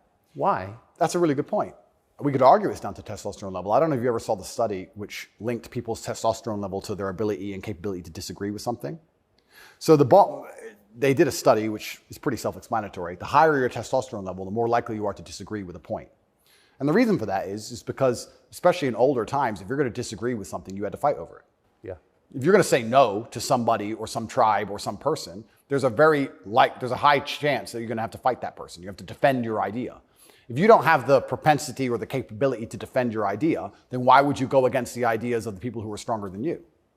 So reducing testosterone levels make men more compliant and more complacent because we're less likely to say no because we can't defend what we think. Why would we say you're wrong, but we can't do anything about it? We might as well just say, well, then you're right. Might makes right. Right. So reducing testosterone levels in men is something which I believe they're trying very hard to do. And if you read the studies, they're succeeding. Testosterone levels have gone off the edge, off the cliff. And perhaps that's why they attack smoking so heavily. I understand that smoking a lot of cigarettes can be very bad for you, but I think everything in moderation. And I think that overall, I would rather smoke a few cigars today and maintain my testosterone level, which it's good for, than not. I think the benefits outweigh the negatives. Couldn't agree more. And my final question is about digital currency. Yep. Do you think it's inevitable, and what would its effects be? CBDCs are inevitable, and they're scary. They're super scary because it's the final absolute realm of control. I mean, they're already removing cash from society. I think they say that just because they want to be able to trace things easier, and that's certainly part of it. But I also have another theory on it. I think if you have a $50 bill, and I give it to the barber for my haircut, and then he goes and buys groceries with it from the grocer, and the grocer goes and gets his car washed, the $50 goes from place to place, and after 20 or 30 transactions, the $50 bill belongs to somebody, and it's worth $50. Whereas if I pay by card, 1.5% goes to the bank. And then if he takes the money I've given him and pays for the groceries, 1.5% goes to the bank. And after the groceries have been paid for, when he goes to get his car washed, 1.5% goes to the bank. So after 20 or 30 transactions, the $50 is gone, the bank has it all. I think that's why they're so desperate to get rid of cash. It's interesting. CBDCs are the next level because once the money's completely digital, then they control everything you do with it. They control where it goes, but they can also control how and when it can be spent. Imagine some terrible future dystopian society where your money arrives and they say it can only be spent on food, or it can only be spent on vegetables because you've had too much meat this week, or you can't buy transport to a particular area because there's resistance to government oppression in that area. So that your money won't work for trains right now because nobody can go down there because we don't want everyone in a large group. We want everyone at home in their pods.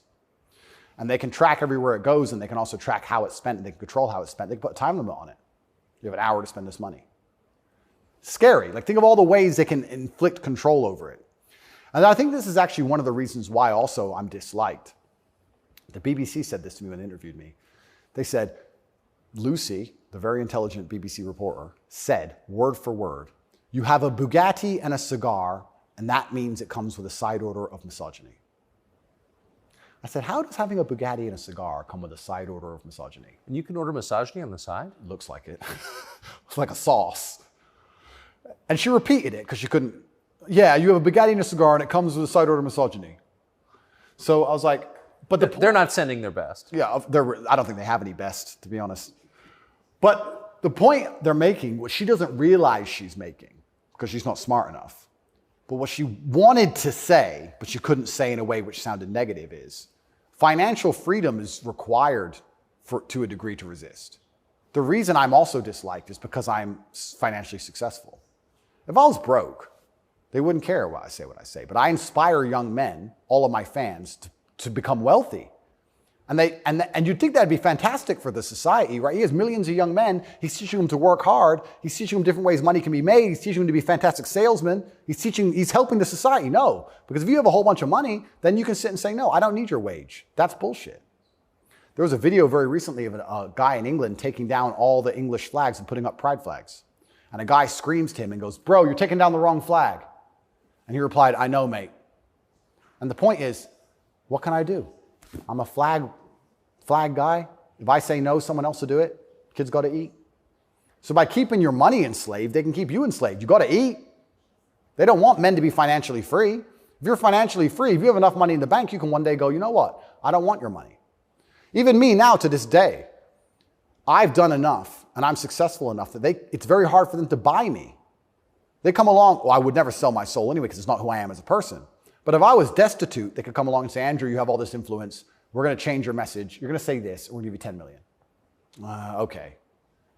You can't buy me. Can't buy Trump. He's rich already. He's rich. He's rich and he's 80, 70 something. You think he needs more money? He doesn't care about money. They don't like that. So being financially free in and of itself is now an act against the government because this whole idea that they want everyone to be rich and it's fantastic for the society, I'd actually argue against that. They don't want that. They want everyone destitute because when you're destitute, you need the government to feed you. And it's very hard to fight against the government who's feeding you. It's very hard to resist the people who give out the bread. Yeah. I think that's called something. It begins with C. What's it called? Interesting.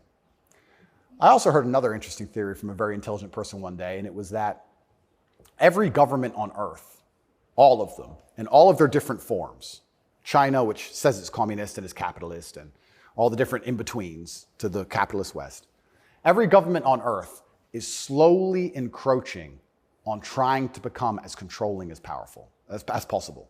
They all want to be as controlling as possible over their citizens.